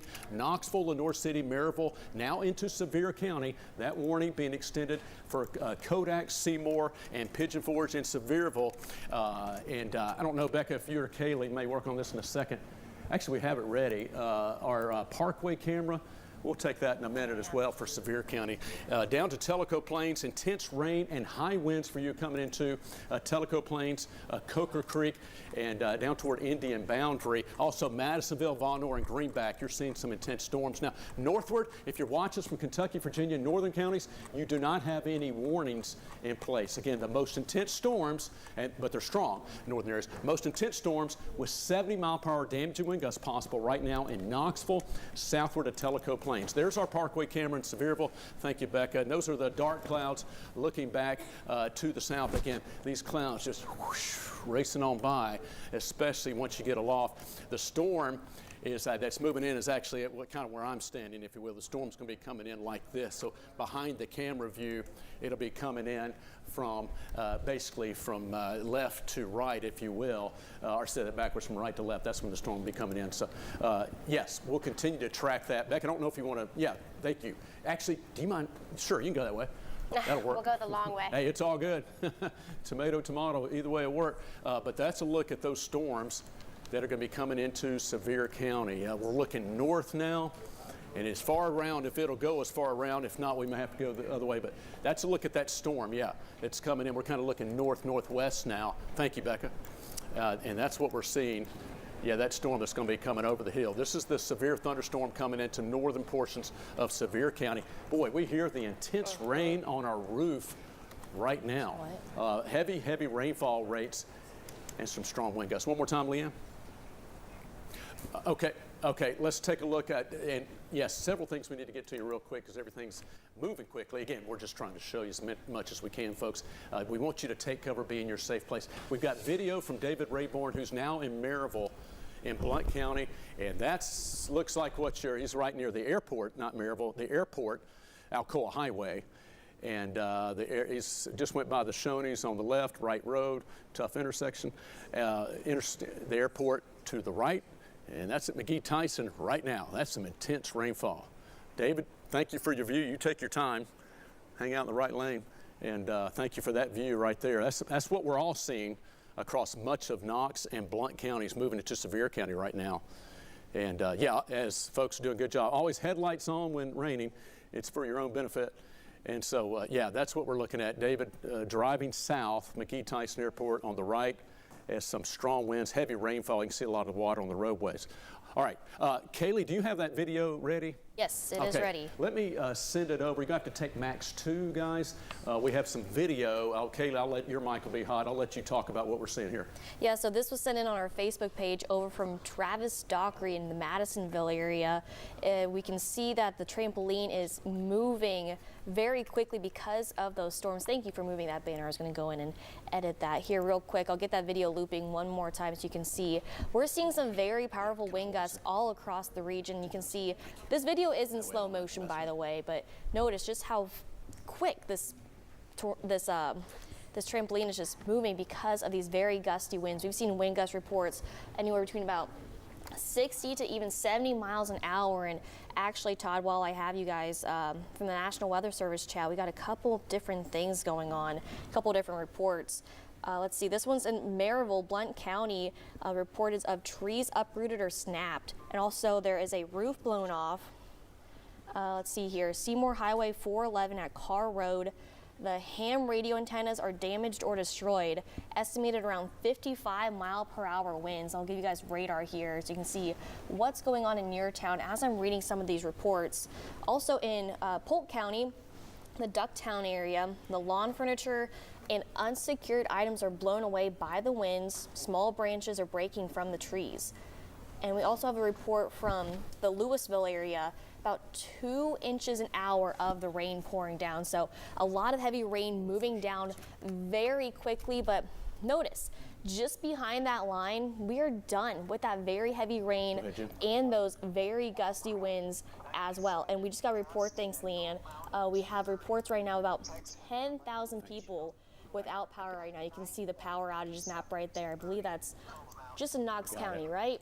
Yeah, this is just the KUB outage map, so this is going to be within the Knox County community. And as you can see here, the areas where we have the red circles, that's kind of indicating more so in the West Knoxville community, where we are seeing more of those power outages. Todd? Yeah, keep that up right there. Thank you, Becca. Kaylee, thank you for that update. Thank you, Corey, Press News Director, give me this information. 10,000 without power. KUB, a big jump up just then, 10,000 without power KUB. KUB reporting the largest, some 4,000 plus without power outage is focused in West Knoxville at West Hills and Rocky Hill. And Becca was just zooming in on some of those circles that we're seeing right there. Again, the main focal point is in West Knoxville at West Hills and Rocky Hill. Just had another big 2,000 power outage at Sequoia Hills and Bearden. We were mentioning, those just a moment ago. That's what those intense winds in Farragut to Sequoia Hills and Bearden area. So those intense winds. Becca, if you don't mind, let's we got the radar behind me. Let's zoom on in and look at our velocity scans, because and thank you for your safe reports, folks. Corey, thank you for this information that's just coming into our newsroom. What we're seeing are these intense winds that are likely going to produce power outages. So that's why we're tracking not only these storms, but just the high winds in general. Wow. Look at that. I mean, this lighter blue, that's indicating 60-mile-per-hour plus all over across much of the area. There's 60, right, there's 63. These darker blues are even higher than around, there's a 60 and a 67. Thank you, Becca. Yeah, that's what we're seeing right now. And one thing to note, Todd, with that graphic behind you, and I'll just kind of talk over it with you standing there, but we've heard reports from Nashville in general saying that even behind this line, we're still seeing those gusty winds. But one thing that I've been noticing after watching this line, yes, the winds are a huge factor of this storm, but when you take away the watches and you take away the warnings and you just focus particularly on this line of storms, you can actually see that it's I wouldn't necessarily say weakening, but we had that kind of burst of strength, kind of this pulsating of this storm that did bring in some of those gusty winds, but it also brought in those very damaging wind gusts that have brought in the heavy winds, the gusty winds out in parts of West Knox County, moving into parts of Loudoun County, Lenoir City, where we did have that kind of, remember when we were talking about it almost 20-30 minutes ago, where we had that frequent lightning kind of showing the indication that the storm was building in strength. We're not necessarily seeing that as much right now. If you actually want to take max 1, 67 mile per hour gust right now. Yes. Hey, Becca, thank you so much. On the phone with me right now, Jim Renfro with the National Park Service.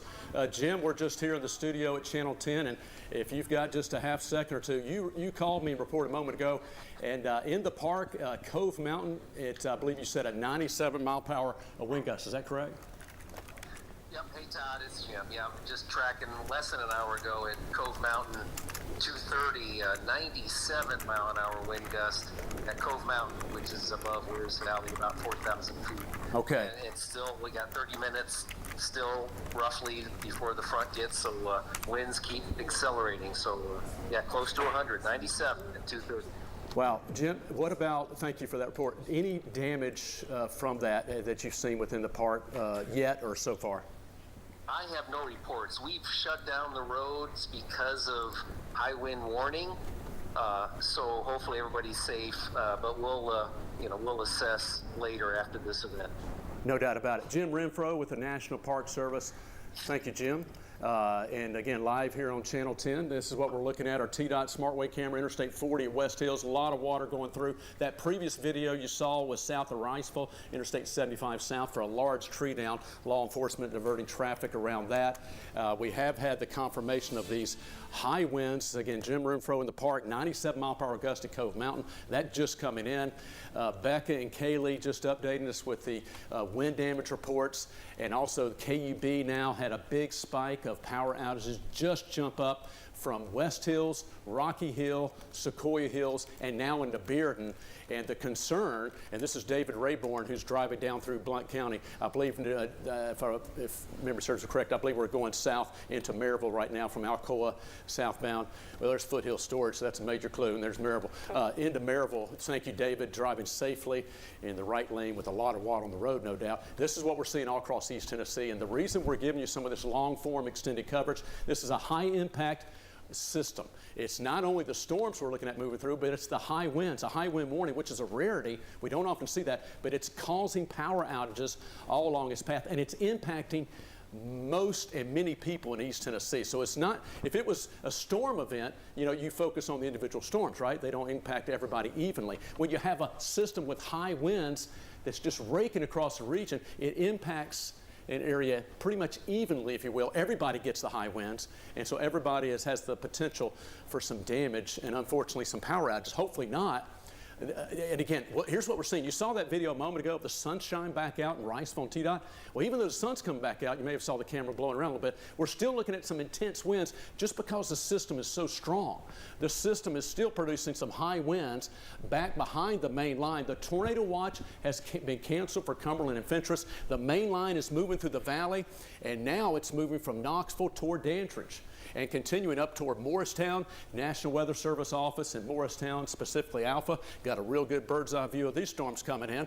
And matter of fact, as I'm not going to tell you folks in Morristown because you know better than I do, you got some intense rain and some strong winds heading up 11E. Coming up from Knox into Jefferson, Newmarket, Talbot, and right here, and even north of there. So heads up Clinch Mountain as you go from Plainview and Blaine, from Corrigan. They're right there.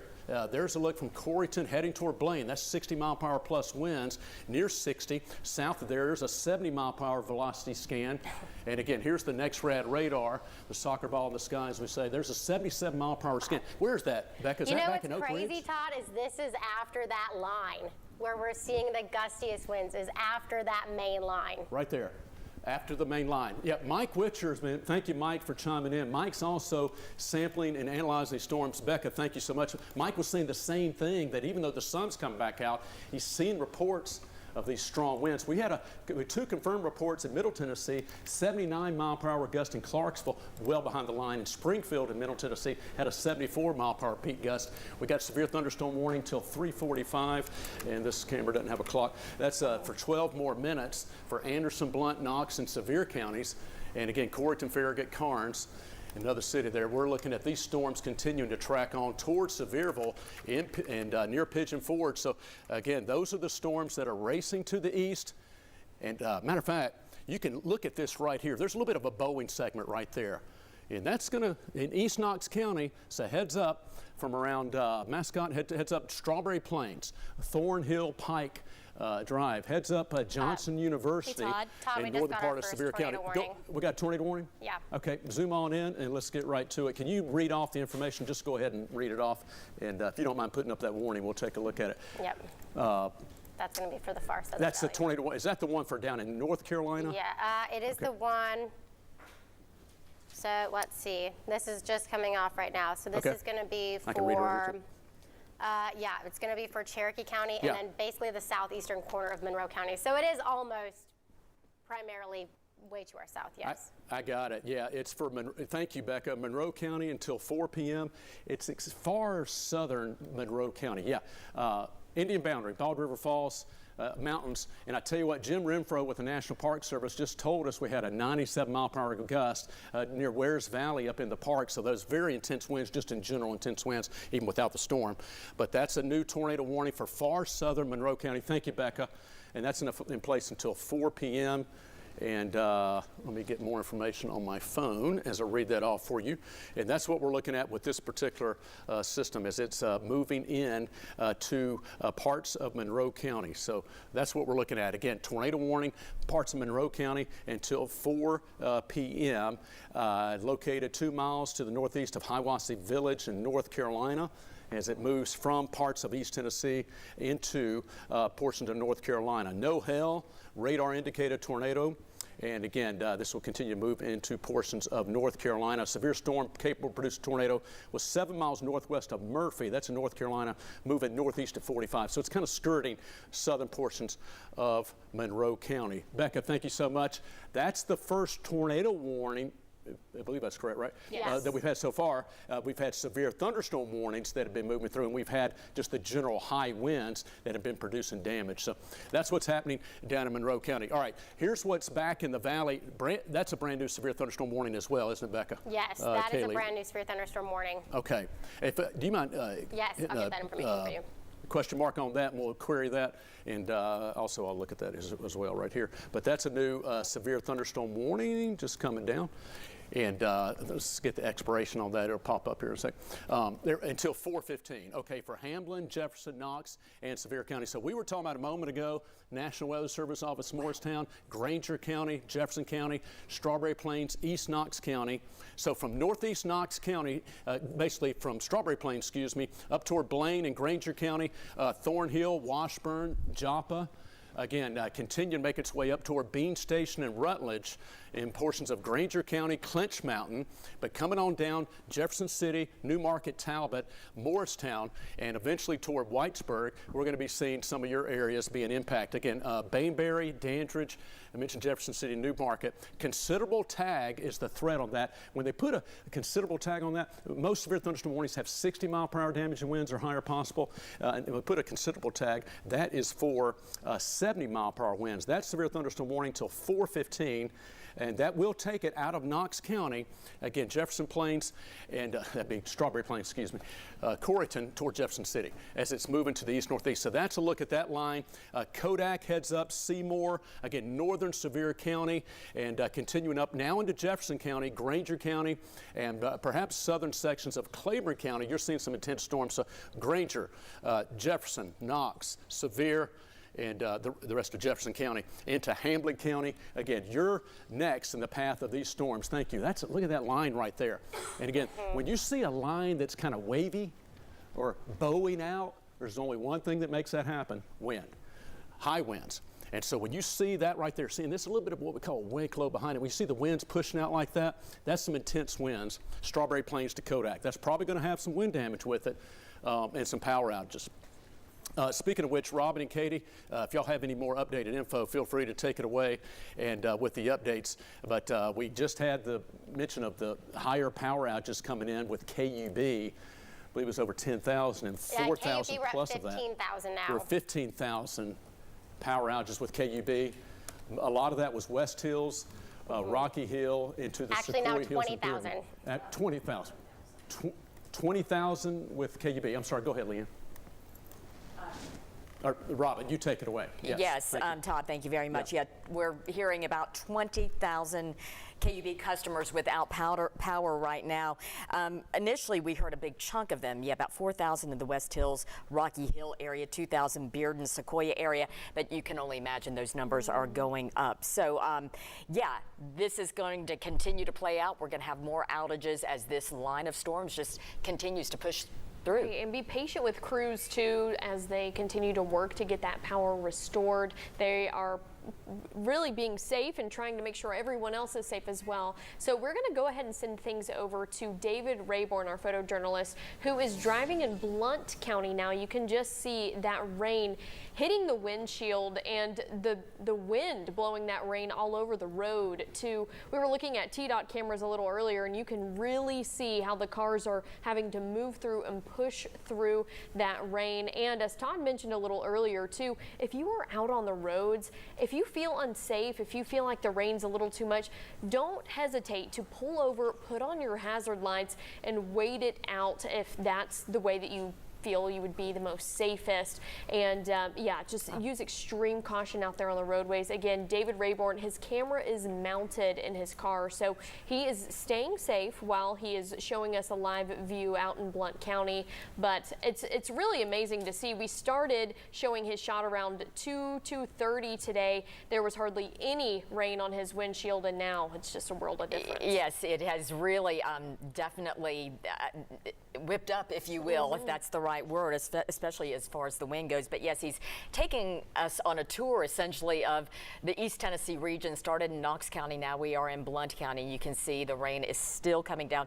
Hopefully the wind is dying down. Leanne, any way we can take a look at TDOT cameras? Are those accessible to us?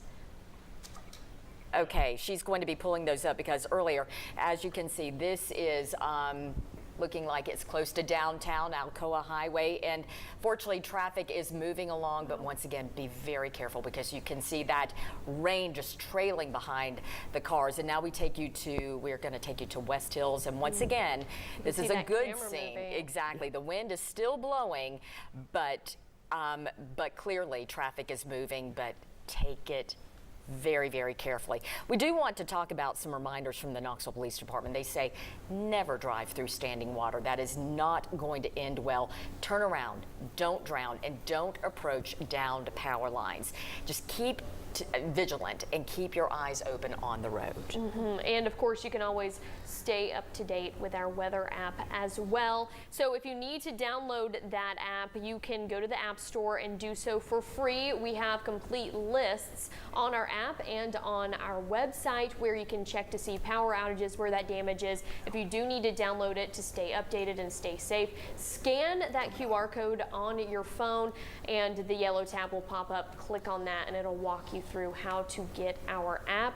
But again, we're continuing to keep you updated online and on air. We're going to go ahead and send it over to our weather team who's continuing to keep us updated. Todd, what are you seeing now? Okay, thank you very much, Robin and Katie. Just want to report that trees being reported down across East Lamar Alexander Parkway.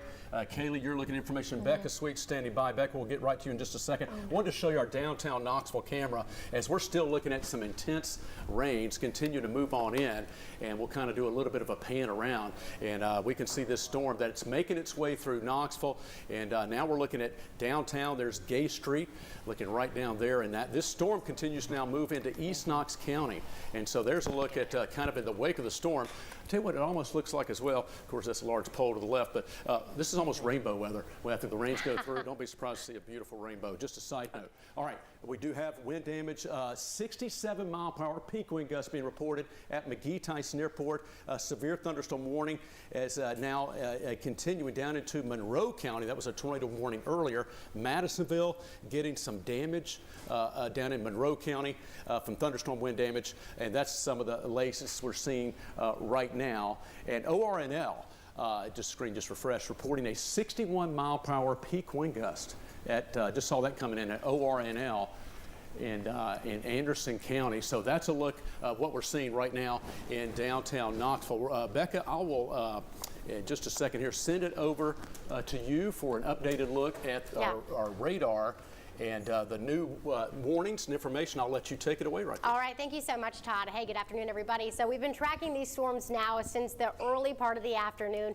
In the Knox County community, I know a lot of people are joining social media right now and saying, the sun is coming out, and as Todd mentioned, it may be a perfect opportunity to get a chance to see a rainbow. Now, as we mentioned before, we do have that one tornado warning that does include the far southeastern corner of Monroe County. This is primarily out of our viewing area, but we do have that tornado warning that does include the southeastern corner of Monroe County. So you're likely seeing that tornado warning going at the bottom of your screen. Just as quickly as these storms are rolling in, they're continuing to move off to the northeast. We've seen some more storm reports that we've had from the Greenback community. There's one photo in particular, we will get that on our Twitter page as well, but multiple trees down coming from some of these storms. And it's not necessarily just that line, the main line, that is producing gusty winds. We're seeing these gusty winds even behind this main line. So the sun is going to be coming out, but it is definitely going to be a little bit more of a breezy day where you can see again, we're getting wind scans of over 70 miles per hour. This is not necessarily saying what is actually hitting the surface, but it is giving us an indication of just how gusty those winds are aloft. We are going to continue to see beautiful sunshine behind this main line, but as this storm moves off to the northeast, it's going to be quickly moving, and it is going to continue to track in the potential for heavy rain. Not as much lightning picking up from these storms, but that's what happens with a lot of these storms. They tend to pulse. They get that kind of intake of energy. They continue to pulse up. They produce frequent lightning. They have the potential of producing some smaller hail, and then they continue to once again weaken. So if you are living across northeast Tennessee, most of these areas right now are going to include the Morristown area, which is where our National Weather Service is at. I know we've had a lot of folks out there really watching these storms. These storms, again, are severe. They have the potential of producing 60-mile-per-hour wind gusts. We've had clear evidence already picking up on 67-mile-per-hour wind gusts out at McGee-Tyson Airport. So we've had a history of this storm producing some very gusty winds. And as they do track off to the northeast, we are going to continue to see those gusty winds possibly near the surface. And this is something that we're going to be monitoring not only at the current moment, but this is also a storm that we're going to continue to monitor throughout the evening, because you look, the winds are still very gusty behind this main line. You can almost see where we're looking at some of those winds continuing to converge right here. But out in the plateau area, Cumberland County, going into Spring City, we're going to continue to see wind gusts up to around 40 to 50 miles per hour. So even after this line of storms continues to move out, this is very much going to be a wind event, and we're likely still going to be dealing with down trees and power outages, perhaps maybe even after this line of storms continues to move through. So some very gusty winds continue to move through the area. We're getting multiple people on social media sharing with us that we are continuing to see lights flicker, power outages, and multiple trees down. Right now outside of our studio, it actually sounds quite pleasant. The rain has certainly started to lighten up, and we're starting to see things quiet down just a little bit. Here's a look at some of the latest storm reports that we've had from the region. Carnes, we have trees down on Schaefer Road and a power line in West Knox County. I actually believe we had a photo of this. That is going to be on Schaefer Road, so that's going to be in the Carnes community. Let's see, Alcoa. We're looking at wind gusts that's being measured out at 60 miles per hour, 67 miles per hour. That was out at McGee-Tyson Airport. Multiple trees down in some locations. You can see siding off of the house in Druid Hills area of Eagleton Village. That's going to be in the Eagleton Village community. Walland, we're having a private weather station who gave us a wind report of 60 miles per hour. So a lot of those winds are starting to verify. And we're going to continue to watch some of this damage. Wind gust recorded at Cove Mountain Tower, you heard that from Todd, of 76 miles per hour. So definitely some wind gusts picking up to around 60 miles per hour, hence why we do have those severe thunderstorm warnings in place. Todd, just as quickly as it came in, it's moving out of the area, but the impacts are going to be felt likely throughout the evening, as I know a lot of people are probably going to be picking up tree branches, picking up maybe some lawn furniture that is tipped over, and also dealing with the potential for power outages. Katie mentioned this earlier, but pack your patience, folks. With over 20,000 people without power right now in Knox County, it's probably going to be a busy night trying to restore that power. We're going to send things over to you, Todd. Hey, Becca Sweet, thank you so much. And oh, by the way, Becca Sweet, welcome back. How about day one? Welcome back. After maternity leave, Becca Sweet knocking it out of the park. We appreciate you so much. Kaylee Bowers with me as well. Kaylee, appreciate you and all the information give us. Here's what we're looking at in Sevier County behind us. We can take Max 1 full. This is our Parkway camera. A line of severe storms now making its way from Knox into Sevier County, and you can see how that's playing out right now. There's what we're seeing. Those are, you can see the winds. That's the cloud basis, some intense rain, some high winds. Again, you can kind of see the clouds moving off steadily from left to right, screen left to screen right. So that's what we're seeing in Sevier County. Here's what we're looking at from our downtown Knoxville camera, and now the wind's moving again, clouds moving in that direction across our region. Okay, we've got a rainbow. Where's Valley Ranch? There we go. Seth Hauser, thank you, Seth, at Camp Arrowwood. That's a great place, by the way, just total PSA announcement. Camp Arrowwood, great camp. Where's Valley? Rainbow. You can hop over. Is that on our weather Facebook page? Twitter. We'll retweet it. We'll love that and like that. And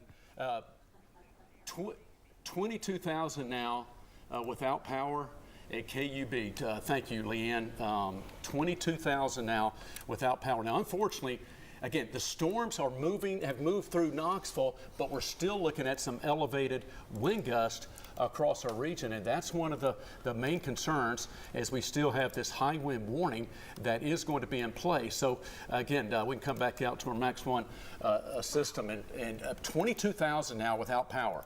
Very impactful system. Kayla, you're just pointing this out a moment ago. 55-mile-per-hour wind gusts right now. We can take our weather computer full here. From Pigeon Forge to Gatlinburg, 55-mile-per-hour peak gusts right now. Matter of fact, in the park, we are seeing, oh, that is a beautiful rainbow. Squirrel moment. We're working on it. In the park, we're seeing some very high winds. I'm going to get to our Gatlinburg camera in as well in just a half second. And again, here's what we're looking at. You can take that full, as Kaylee and I are working hard multitasking. Here's what we're looking at right now. Again, those are the peak current wind gusts that we're looking at across the region. And that's what's happening right now. We have a high wind warning, 60 to 80 mile per hour gusts possible. And here's what's happening right now in Gatlinburg. It's low visibility, high winds, intense rain, and that's what's happening in Gatlinburg. Of course, we can't see the higher peaks because it's obscured with rainfall, but we're getting winds estimated over 70 to 80 miles per hour on those latest gusts. That's what's happening right now. And again, from Knoxville, this is what we're seeing currently across our region with those clouds continue to move off to the east of us now. Excuse me. There's a look as I quickly pan around. That's a current view of our western sky. So we're kind of resetting. See the sun coming back out there? A little bit of a rain shaft off in the lower left, but that's what we're seeing in Knoxville right now. As the storms have moved on by, we are looking, temperature 64, but we're looking at the tornado watch now. Counties to just west of Knoxville have been allowed to expire. As the line moves through the counties, for the tornado watch, counties get canceled. And that will continue to be the process, but we have a tornado watch until 5 p.m. A quick programming note, it's 3:50, live at 5 at 4. We'll start 8.5 minutes from right now. Katie and Robin standing by with all the latest news of the day, and a big chunk of that is going to be the weather because of all the high winds, the damage, the power outages, and these storms that are ongoing. They're now moving through Knoxville. There's a little bit of that extra little cell that's just in West Knox County along near Cedar Bluff and Pellissippi. That's what we saw on our camera. But for the most part, the most intense line of storms now continues to be from Morristown and Dandridge, and then another separate line that's moving into the mountains, including Gatlinburg. We saw that with the heavy rain, and western North Carolina. Again, elsewhere and otherwise, look at all the dry conditions. You're seeing some sunshine back to our west. Here's an updated look at the tornado watch. The counties have been dropped now, so included have been cleared. Jamestown, Crossville, Rockwood, Wartburg, and Huntsville down to Spring City, 10 Mile Decatur. You're no longer in the tornado watch. This, I'm expecting Campbell, Anderson, Loudon, parts of Monroe, and McMinn to be next in line, maybe Knox, to be next in line to be discontinued from the watch because the line is over here. So just need to give it enough time to move out. But the winds are still pretty strong. But that's an updated look at the tornado watch. Severe thunderstorm warning is in place right now for Morristown and Dandridge. And this is what we're currently seeing across portions of the Lakeway area. It's a big box. Let me get that out of the way for you. That's what we're looking at. Mooresburg, Morristown, Dandridge, Lakeway area, Cherokee Lake, including down over to Bean Station and coming due east, Bulls Gap, Russellville, That's what we're looking at. You're in the path of this line of storms as it moves from portions of Hamblin County down into Jefferson County, including from Dandridge approaching White Pine, so the Douglas Dam area, again up into Morristown, Hamblin County, and continuing northward into Hancock and Hawkins counties. That's a look at the replay over the last couple of hours. Look at how quickly this line of intense storms is moving through. Now, I say intense storms, yes, the wind. These are severe thunderstorm warnings. Main impact, pretty much as expected, straight line damage and winds. We've had one tornado warning that did include Monroe County. That's now moved out into southwest North Carolina. So some good news. That's why some counties have been discontinued from the tornado watch, because the actual line has moved through. We've had the bad news we've had in the wake of these storms and in the high winds that we've already seen. In the wake of these, we've seen power outages. So that's the concern going forward. In addition to this line of storms, for about another hour or so, we're coming up on 4 o'clock here in just a few moments, and our Live at 5 at 4 show will begin in a moment. Up until about 5 to 5:30, we are looking at some intense storms possible with high winds remaining. So we're going to continue to keep you updated. All right, for right now, Becca, let me send it back over to you. All right, thank you so much, Todd. I was actually just talking to a viewer. We're starting to get more storm damage that is continuing to move into the area. And so a lot of that storm damage, again, is going to be happening in areas where we've already had this main line move through. You have to understand, when people have these showers and thunderstorms that move through, they're not outside tracking what is going on. They're going to be waiting inside and then progressing and you know, looking at the damage after it officially makes its way through the area. So we actually had one viewer who had a tree fall on their house in Maryville and actually fall on their old truck as well. So you can see in one of the photos, we're going to try and get this for you as well, that their trampoline had tipped over. There was a tree that had fallen near the house and fallen on the vehicle as well. So if you do get some storm damage, folks, you can always follow us on Twitter, on Facebook. Let us know what you're getting in your area. The most recent update that we have from KUB, again, I'm just going to double check this, is showing now 22,000 people without power, and so hopefully we do get that restored rather quickly. And it's not necessarily in just one particular location. This power outage is what we're seeing all across the region. And you notice that we are continuing to watch some of these showers and thunderstorms. Boy, this system has just progressively moved through the area very, very quickly. We're now coming up on 4 o'clock this afternoon. We've been tracking these for the last 2 hours, and it has just zipped through the area. Winds are still very gusty. Futurecast models continuing to pick up on the potential for some of these showers and thunderstorms to make their way through the area and be out of here as we get closer to the evening hours. So if you are planning, I know it's Friday night, I know a lot of kids have been home from school today, so maybe they're kind of itching to get outside to do something tonight. Although the main line of the storms is over, I'm not going to tell you to not be outside.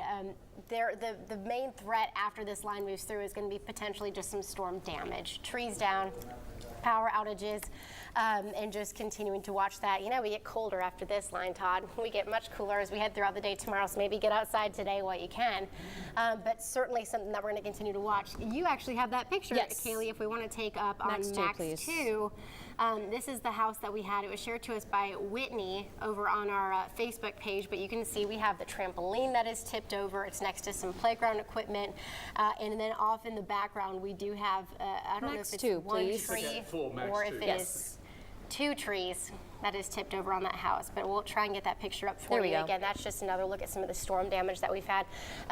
But thank you, folks, for sharing all of your photos, your videos of some of the storm damage that has moved through. Even on Knoxville, on Kingston Pike, we had someone send us some photos of a tree, or not a tree, a sign that had blown off of a car dealership and landed on a car. Exactly. And- That's unfortunate. The amount of damage. Hey, Becca and Kaylee, you want to chime in that? That's what you shared with me a moment ago.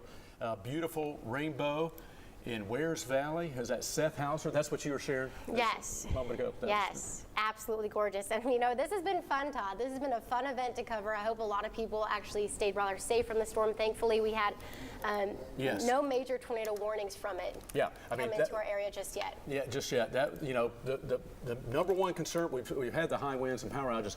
There was that concern with isolated tornadoes, Yeah. with all the wind. And so, you know, the heightened awareness because of that.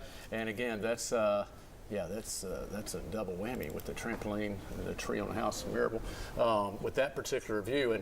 And there's a look at the slow-mo video. Kaylee, you put that together.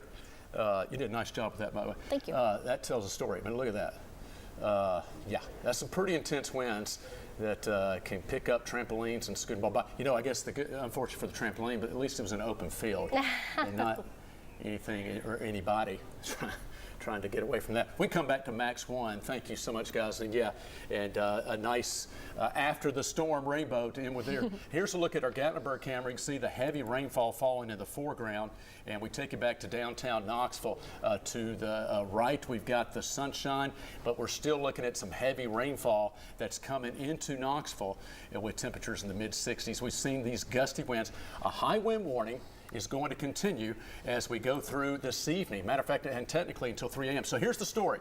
From Knoxville east, we have a tornado watch, still a line of strong severe storms. From Knoxville west, the sun is out. Look at the clearing, the sun is coming out. Look at the clearing skies right now, including from Crossville to Jamestown and also into portions of the other plateau, including coming into North City and Oak Ridge. So even after the storms go by, the sun's coming out, but the winds are still strong. This is a live view of Interstate 75 at Merchants Drive right now in 65 North. You can see all the water on the road, folks. Now, number one, when it's raining hard, that's not the time to make up time on the road. And I'm speaking to Todd as well. I'll remind myself of that's not the time. That's the time to slow down. Only one thing you want to do when it's raining hard, slow down. Headlights on, take your time, reach your destination safely. And watch out for ponding of water. That's where you can hydroplane easy when a lot of water collects on the roads, as you know. So that's what we're seeing right now. That's been the story of the day. Now, coming up, Robin and Katie are standing by. Becca Sweet, Kaylee Bowers, Mike Witcher also helping in. We're going to reset in a moment for the start of Live at 5 at 4. We're going to have all the latest updates for you on weather, news. By the way, Vols baseball still scheduled for first pitch at 7 o'clock. May the wind be at their back. And things improve and clear out for later on tonight. For right now, we're going to take a real quick break. Live at 5 at 4 starts in a moment.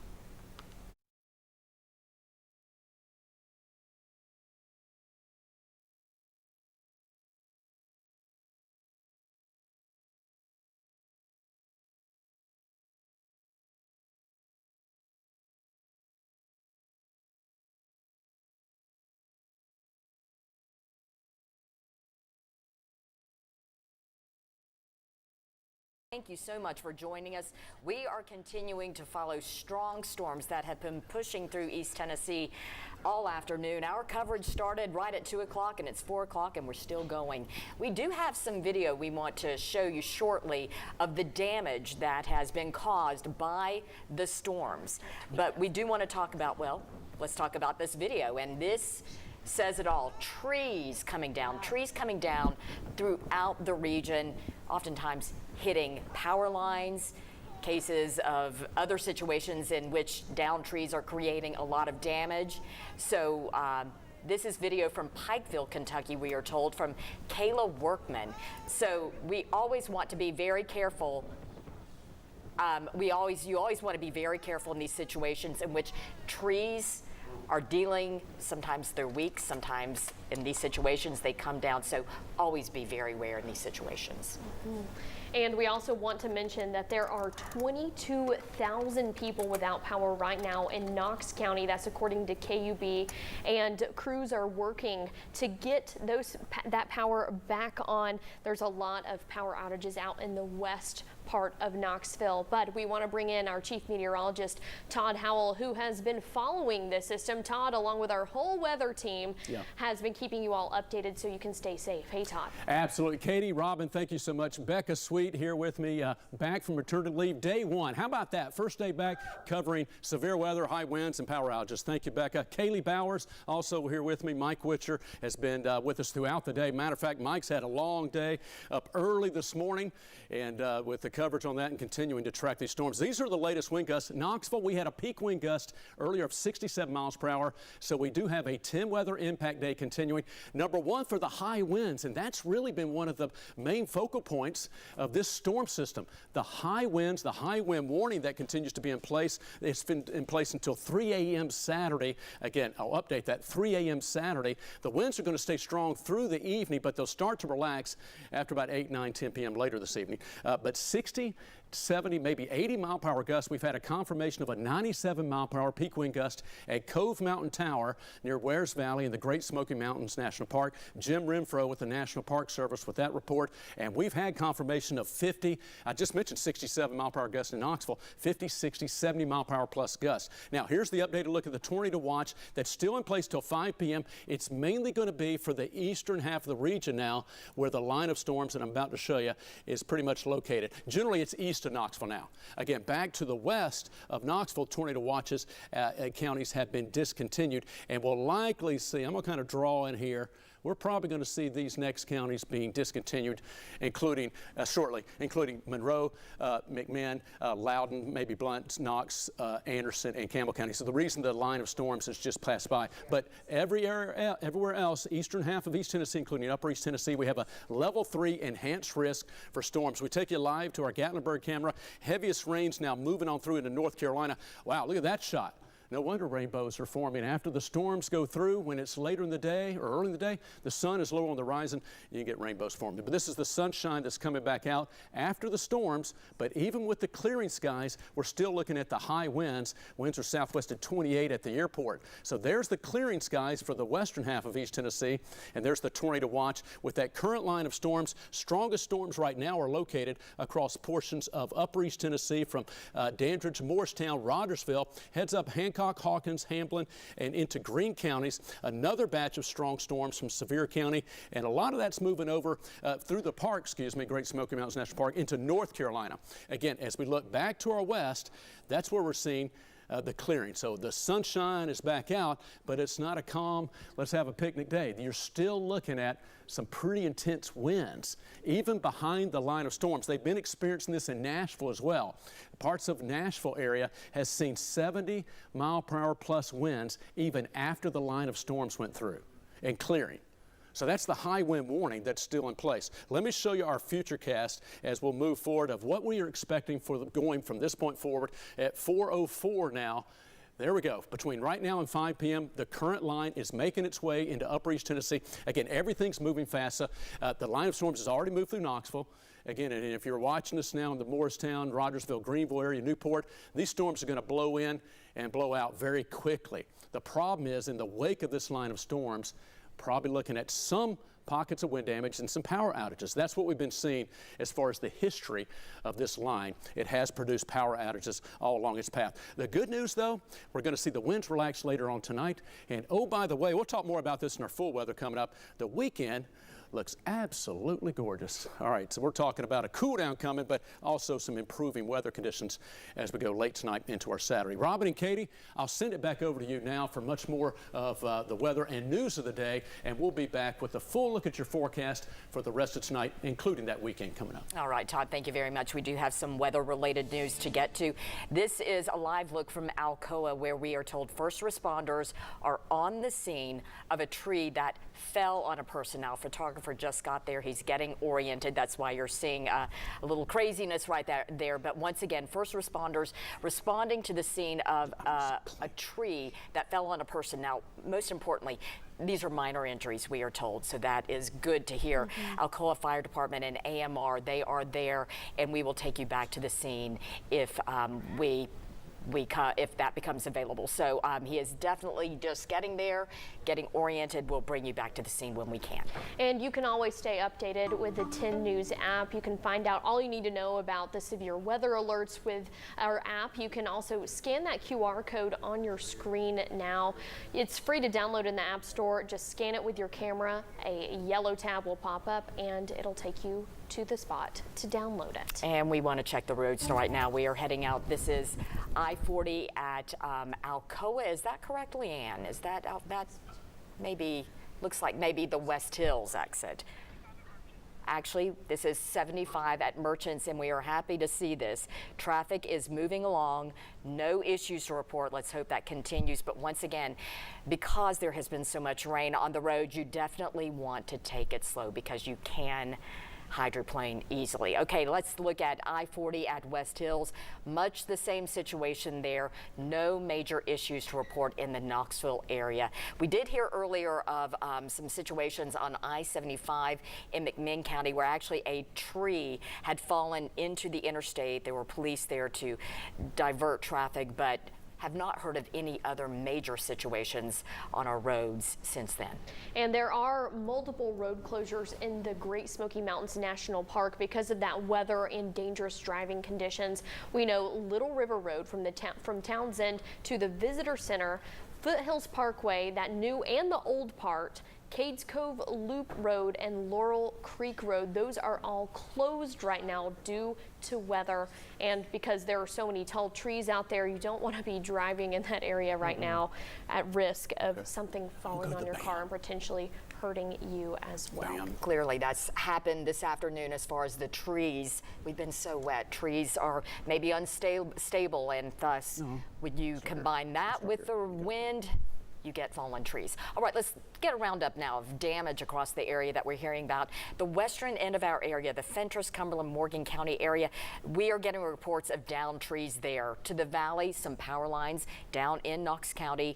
Crews, though, we understand, are out clearing them, and that's going to be probably something they're going to be doing throughout the evening.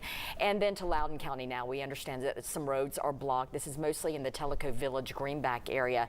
No major storm reports in the eastern end at this time, but of course we will continue to update you on that. And we've also just gotten alert that there is some debris on the road near Cocke County, so be on the lookout for that and be careful.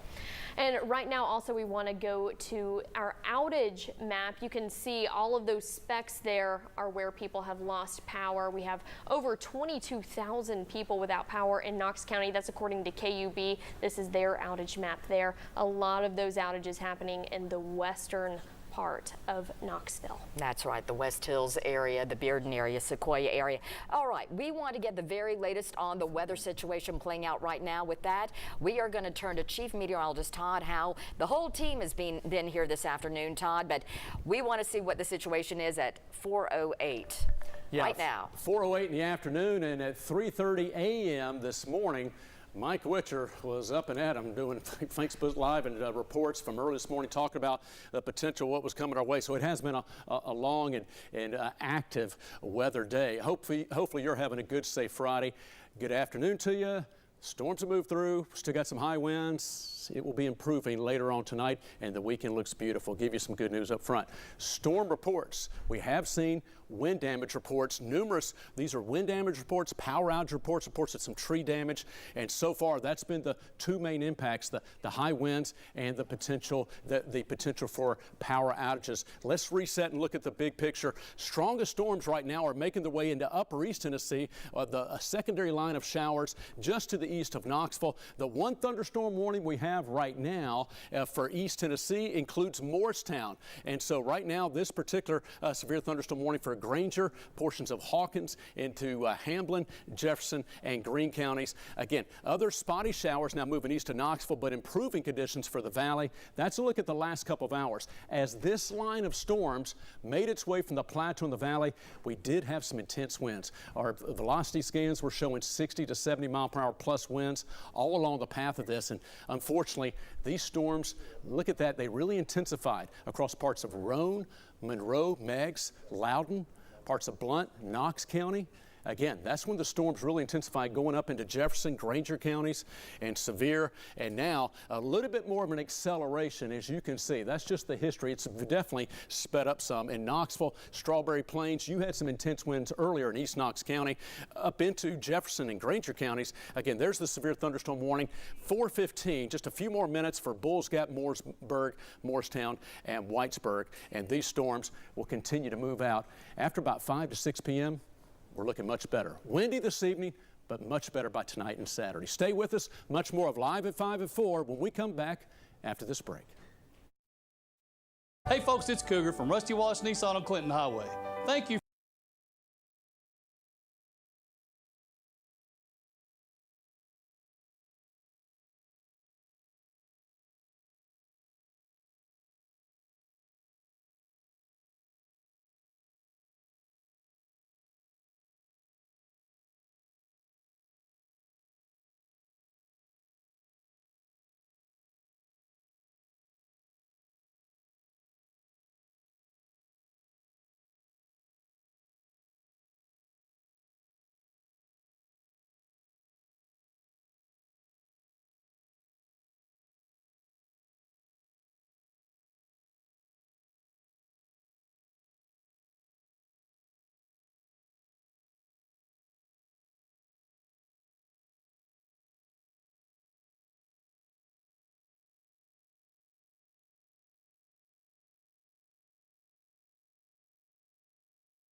All right, welcome back to Live at 5 at 4. We are continuing our live severe weather coverage.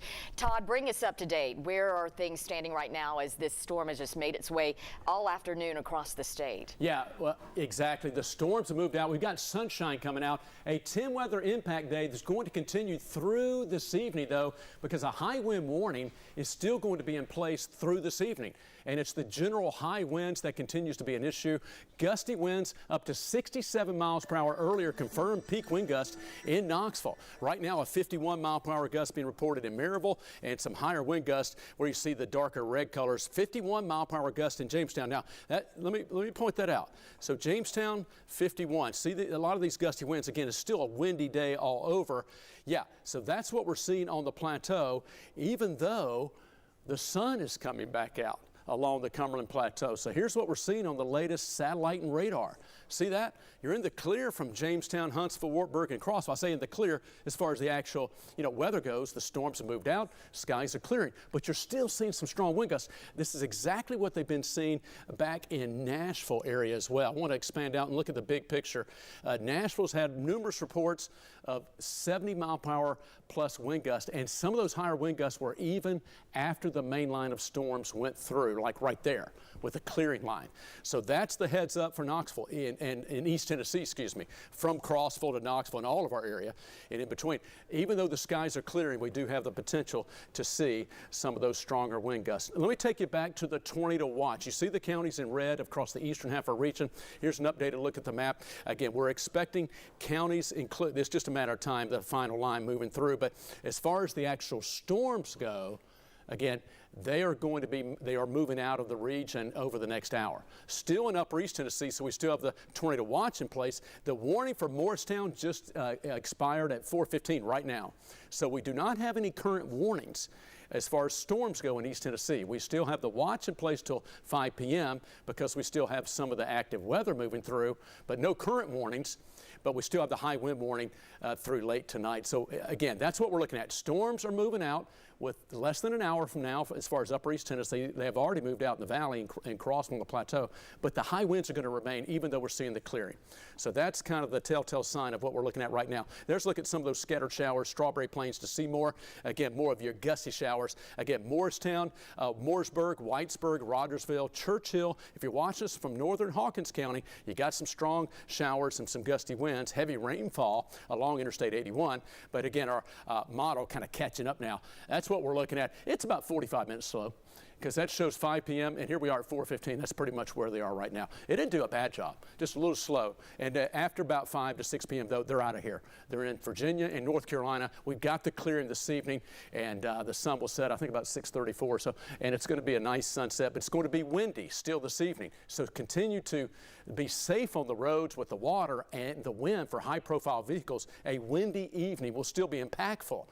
And but that's what we're looking at into our Saturday. We'll see improving conditions. All right, so that is the latest. Again, I'll show you this view of our downtown Knoxville camera, and this kind of tells the story. As the storms are moving out, the sun is coming out and the skies are clearing. That's an absolutely beautiful view right now, but it's still windy. Currently, it's 65 in Knoxville with winds just shy of 30 miles per hour out of the southwest with higher gusts. All right, Robin, I'll send it back over to you. Again, we're continuing to reset, watching the storms move out. The winds remain, but improving tonight. I've got your weekend forecast coming up in just a moment. I guess this is March coming in like a lion, right, Todd? Yeah, it came in like a baby lamb earlier in the day, but then it kind of roared up at a lion with the last 20